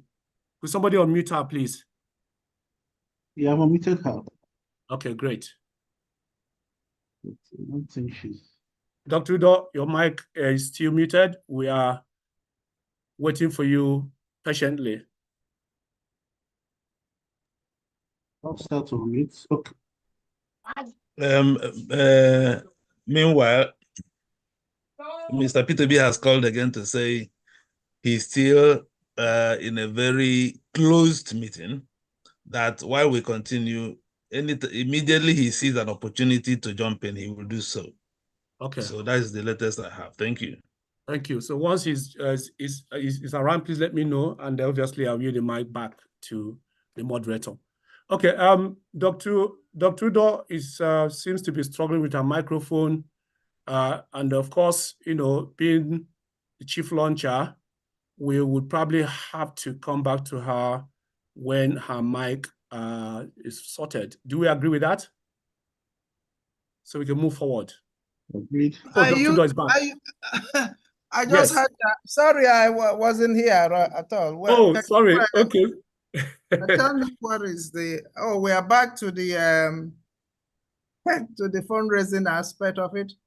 That's correct. That's correct. I was obviously announcing your name, telling the members, telling participants what you have been doing, how you are the Iron Lady, the lady that steers the wheel and directs, the movements of COPDEM and all of that. Your passion for democracy in Nigeria is unrivaled. Honestly, being a member of the BOT myself, I can actually attest to the things you're doing for Nigeria. Is incredible. Thank you so much for your love for Nigeria. Thank you so much for your love for COPDEM and for democracy. And of course, you being the chief launcher today or tonight is not a mistake. So I yield the mic to you, Dr. Udo. Yeah, so my love for Nigeria will not end. My love for our young adults is unparalleled because they are our future. When I look at them, I tear up sometimes. And so we owe it to our generation. We need to set the pace. I am so ashamed sometimes. I said, I thought my father's generations didn't do enough. But then when you look at our generation, you start wondering. So we need to get it right for our children and their children. And I admire everything that COPDEM is doing. Now we're taking it to the grassroots to educate them that they should not lose hope, to keep hope alive, and whatever it would take. And so I'm going to start by donating. I don't want the government to. I'm giving my donation in dollars, so I'm not funding any treason. I don't want, okay, Tinubu and Co. I'm not funding treason. I'm even funding for your own grandchildren. Yes. Okay, your own grandchildren to live to see that everything you're doing today, they can benefit from it. And be proud that you, Tinubu, ever ruled Nigeria. We don't want Nigeria all scattered. Okay? And so on that, I will start with $2,000. Wow. Wow. Wow. Wow. Awesome. Awesome. Sorry, those who know how to do arithmetic and knows how much dollars is in Naira, please convert. I mean, this is huge. Awesome. Wow. Wow. Marvelous, Wow. actually. Wow. Please, how much Thank is that? you very much. Prince Rampam, did you work it out? Kevin, please, somebody work it out. We need it. We need Please, it. sorry, my network went off. How much is it again so I can write it down? $2,000. About All right, 3.2 million naira. Oh my God, this is awesome. Thank you. Thank you so much, Dr. Udo. This is amazing. I mean, I told you guys that, she is a mover and a shaker, and she has moved and shaken it. So thank you so much for doing that. Wow. Okay. Wow. We have hit the ground running, if as politicians say. So, okay. On that note, I will obviously start to, well, thank you so much for placing the account details. Sorry? The account number is in the chat box. Yes, I've just seen that flash up on my screen. So please, we have an account details here. If you pressed, you could just obviously pay in some money into the account will be very much appreciative. But please do let us know how much you paid in so that we can capture your name and how much you've donated. So that said, I've got a couple of hands up. So do you have your account in dollars? I can move it now. No, it's not. It's not in dollars, man. Okay. Not in dollars. There is COPDEM USA account held by Mr. Anemeka Crescent and Mr. Vincent. So both of them have, and I think Mr. Martin will also have it, isn't it? COPDEM USA account. I have the COPDEM USA account, but I'm not signatory to it. I can forward that to Dr. Cordelia later on. Okay. All right. Thank you very much. Right. Okay. I would invite those who have their hands up, and I'm hoping that they would obviously support what the chief launcher has just said. So please, when you're making your speech or contribution, just make it quickly because I'm conscious that time is quite is getting later and later by the night. So I call upon Eddie Nwosu. Please unmute your mic, sir, and speak to us. Thank you. After him, please, Isaac Ndebina. I hope I got your name correctly. So Eddie Nwosu, please unmute yourself, sir.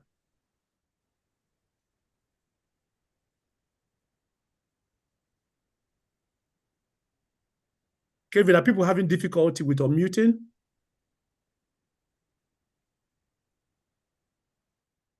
Kevin, is it the case that people have difficulty to unmute? I have asked them to unmute, so. Okay. Okay. Hello. Thank you for inviting me for this program today. After quietly listening to all the activities and programs in the midst of certain peace and democracy in Nigeria, the main issue was omitted. The unity can only exist when people within the geographical sphere accept that unity and agree to participate on that unity. However, I did not hear about the main problem in Nigeria. That is Biafran exiting Nigeria. Okay, can I, Mr. Wosu, sorry, Mr. Wosu, one moment, please. One moment. Please, Mr. Wosu, government. Mr. Wosu, please. Kevin, could you mute Mr. Wosu, please? Kevin, please mute him. Thank you very much. Let me make it clear. The COPDEM is a pro-democracy institution, and what we're here for is about promoting democracy in Nigeria. It's not about bringing any division or divisiveness. It's not a platform or a forum for any dichotomy or division to be promoted. So please be guided. Thank you very much. Isaac Inibina, please go straight. The segment, let me just make it clear, please. The segment we're on now is actually fundraising to enable COPDEM to drive democracy promotion and empowerment in Nigeria. So please, if your contribution does not relate to that, please put your hand down so I can call other people. Thank you. Isaac?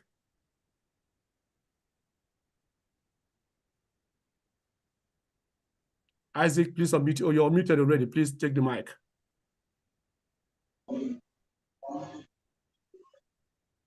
Okay, while we're waiting, Isaac, are you? Isaac, we can't hear you if you're talking. Okay. Yeah, the next person on my screen is Mazi Okoye. Mazi HTM Okoye. Please take the mic.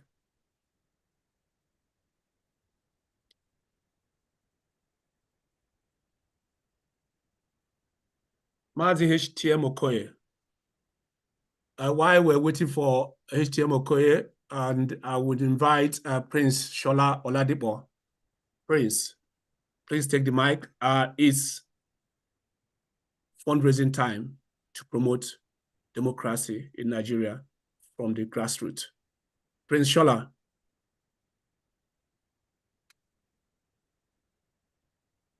Okay, Ugo, your hand is up. Yes, you can take the mic. Please, let's make it quick. Go ahead, please. Ugo, unmute yourself, please.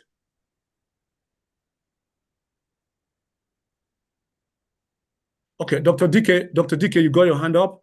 Like I said, I will reiterate again, this segment is a segment for fundraising, free will donation, respect to promoting democracy in the grassroots in Nigeria.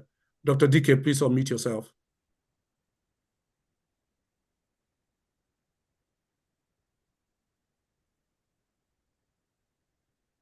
Okay, we're having issues here. Adamu Yusuf Gwari. Adamu Yusuf Gwari, please take the mic. Good evening, all. You're welcome. I'm by name Adamu Yusuf Gwari, the president coordinator of COPDEM Students Gombe State Chapter. I just came late, and then actually it was an fundraising to promote democracy. So as a student, I'm going to pledge. I'm going to donate 2,000 in order to promote the democracy, and then by the grace of God, I'm going to send the money by the end of the month. So that's what I have for now. Thank you. Well done, Adamu. That is incredible. As a student, it just shows, how committed you are to improving democracy in Nigeria. So thank you so much. You're so much appreciated. Please, Ugo is struggling to unmute himself. Yes, I just succeeded, my brother. Okay, all right, please go ahead. Yes, greetings to everybody. I've had my hands up for a long time, so because I wanted to respond to, is it okay to respond to some of the things that were said? Not really, not now. We'll come back to that segment. This is fundraising time, please, because we're conscious that. All right, I'll then skip. You can skip me then for now. Okay. If I can't do something, I don't want to participate in the fundraising for now. Okay, all right, thank you. Adam, please lower your hand. Martin, you got your hand up, and I've previously invited Mazi Okoye and I was struggling to unmute at the time. Okay. And, someone eventually unmuted me. It's quite difficult to follow Dr. Uda, the Iron Lady. She's always in the forefront of all that we do. So I acknowledge what she did. For me, I will go follow her by not in a way of going up to what she has done, but follow her in the goodwill of saying that I would do 200,000, because in our adage, they say let the big animal bring big firewood, and the small animal brings small firewood. So I get my own firewood is 200,000. Thank you. Well done, Mazi Okoye. Thank you so much. Please take note of that. I've got time. Okay, that's $200,000, I guess.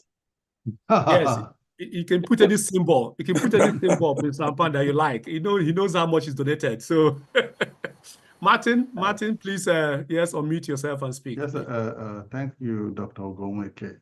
I would just like to say a few things before I make any contribution. We as Nigerians, we are very good at wanting to make omelette without breaking an egg. Everybody wants a great Nigeria. Everybody wants Nigeria to move forward. Everybody wants talks big and how they want to make Nigeria the greatest nation in the world. But nobody wants to do anything about it financially. It is not going to be possible. Just in reference to marriage ceremony, wedding, what is it called, a naming ceremony, a burial ceremony. There's a WhatsApp group that I belong to just in the past 2 weeks that they tried to raise money to bury somebody in Nigeria. And they were able to raise over $100,000 for that. The dead is dead. He has nothing to benefit from Nigeria anymore. The living in Nigeria who has everything to benefit cannot even spend $100 for the benefit of their country. That mentality needs to change. I know Professor PLO Mulumba has talked too much about Nigerians and Africans changing their mentality, but it's like he falls into deaf ear all the time. Bring money that will help develop your democracy. Nobody's going to do that. But bring money to bury who is dead, they will all flood in and give money.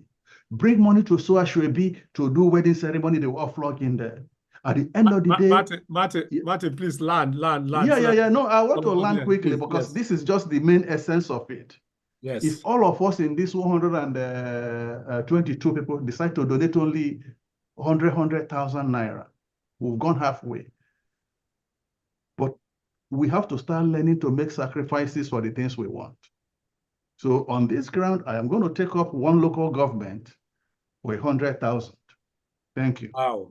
Thank you so much. And may I also say that as an interim president of the Diaspora Action for Democracy in Africa, we have just donated a 1 million naira to COPDEM to do sensitization in Anambra and Edo State.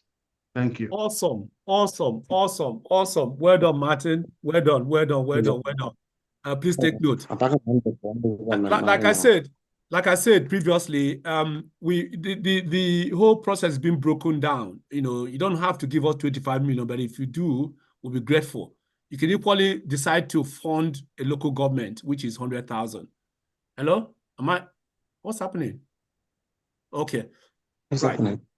Who's sharing their screen? Somebody's sharing their screen. Oh.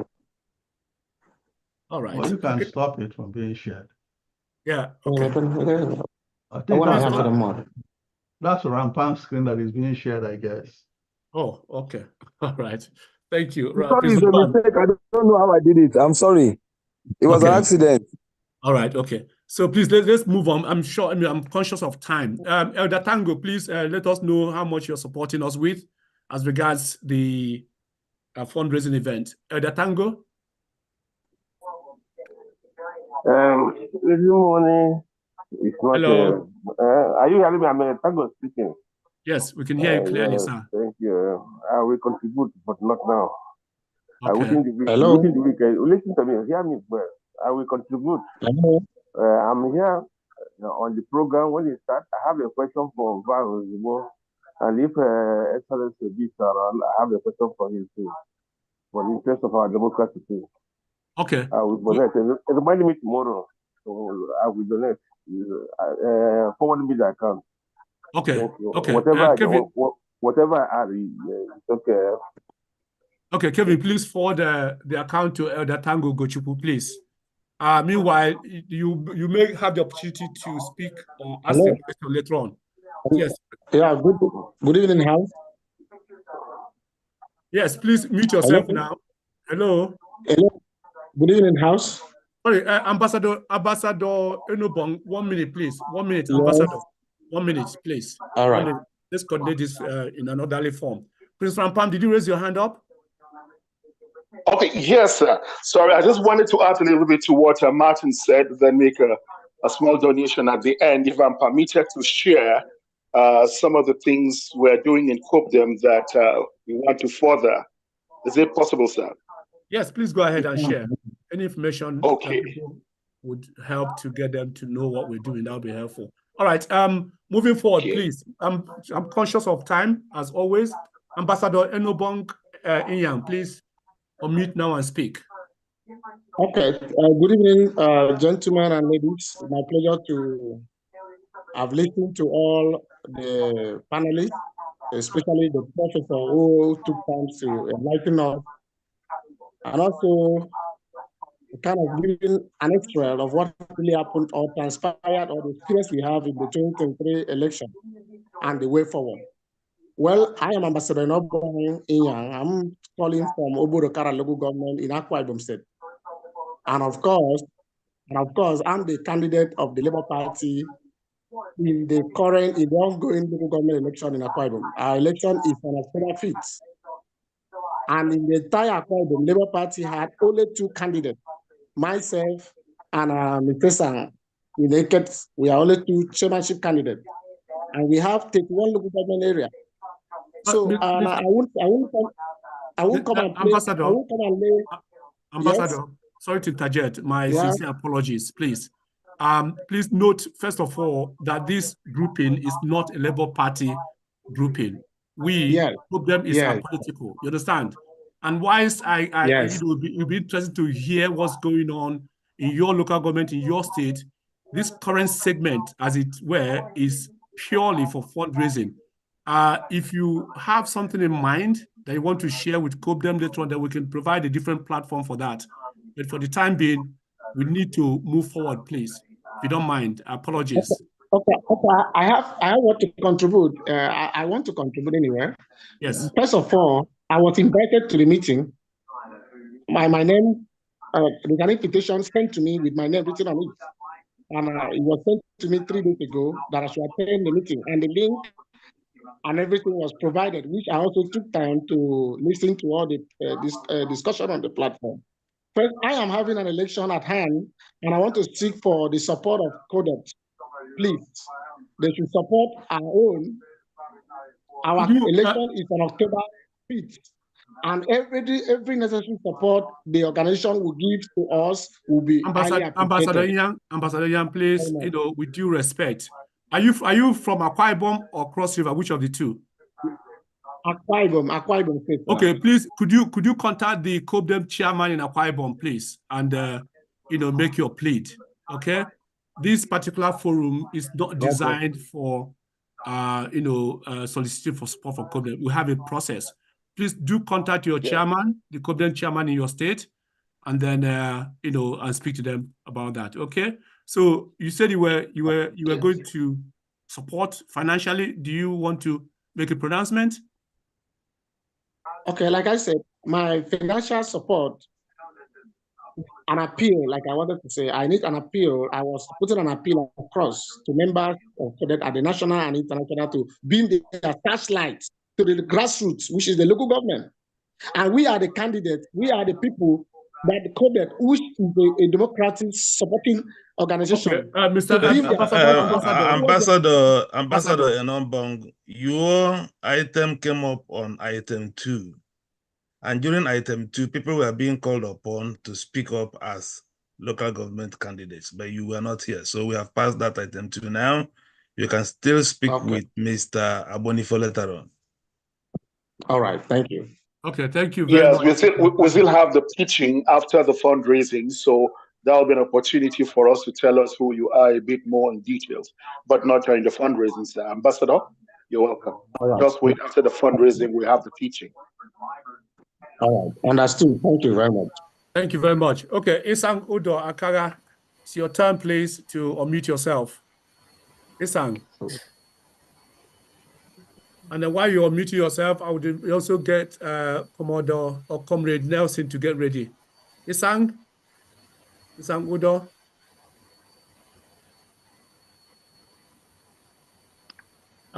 Ambassador Akara, are you there? Eric Davo. Eric Davo, please unmute yourself. Okay.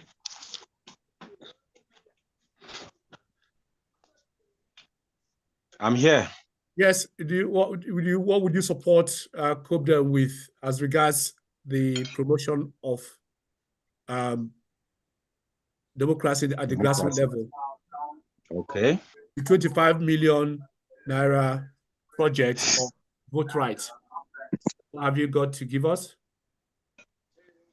Thank you for giving me this opportunity. And as you know, I'm also contesting for chairmanship just south. Okay. And there have been a lot involved in this. So I would rather support with the sum of 50,000 naira. Wow. Yes. This is awesome. Thank you so much, Eric. That is great. Yeah. So much appreciate you. Thank you so much. I wish you all the best. We hope that you're successful in your bid. $2,000. Please, Oliver Ezeke, please mute yourself. Actually, you are the next person to talk to us. So please unmute and tell us if you're going to give us $2,000. Please confirm that. Eric Ezeke, please unmute yourself and speak now. It's your turn.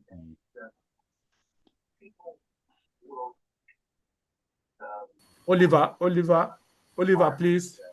Oh, not Eric. Oliver Ezeke. Oliver, mute yourself, sir. Right, okay. Chukwuka Obidima Okafor, please unmute yourself and tell us how much you're supporting us with. Chukwuka Okafor.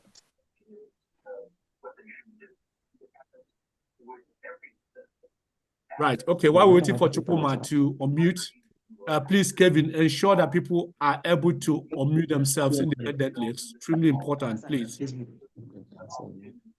Okay, Ifemba Orumba. Oh, sorry, Chukwuka, please go ahead. You've unmuted. Go ahead, please speak to us. Chukwuka Okafor.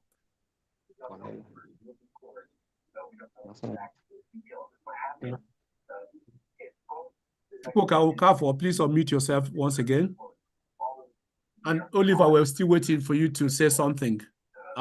We thought you were giving us $2,000, and then please just confirm that so we can have your name written down. And thank you so much for such a wonderful contribution as well. Ifemba Orumba, please unmute. Take the mic.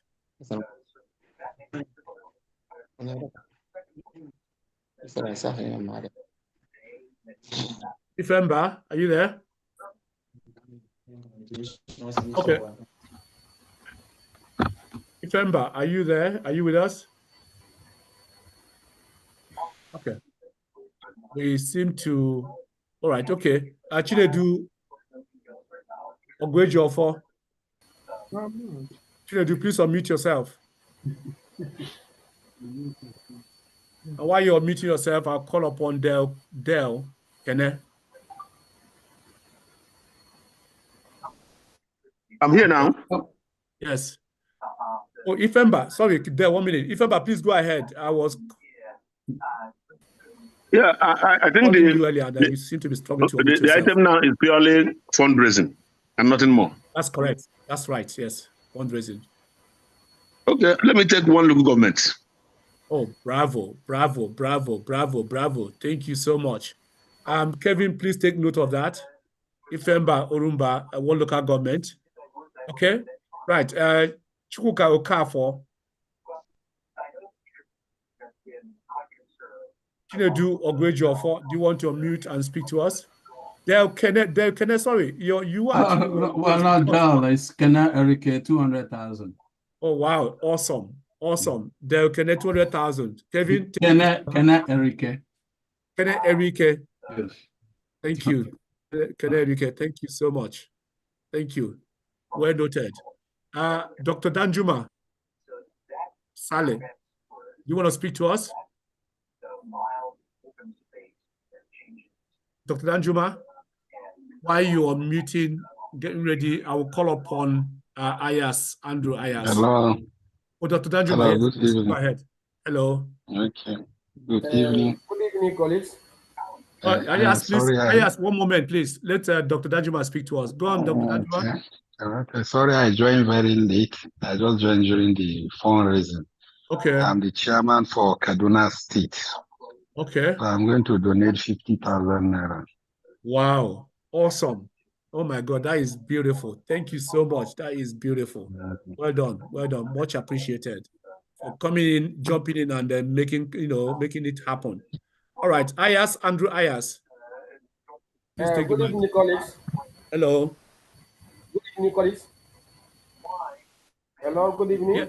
Yes, good evening, sir. We're listening. I'm calling right away from Zamfara State. Okay. Yes. We in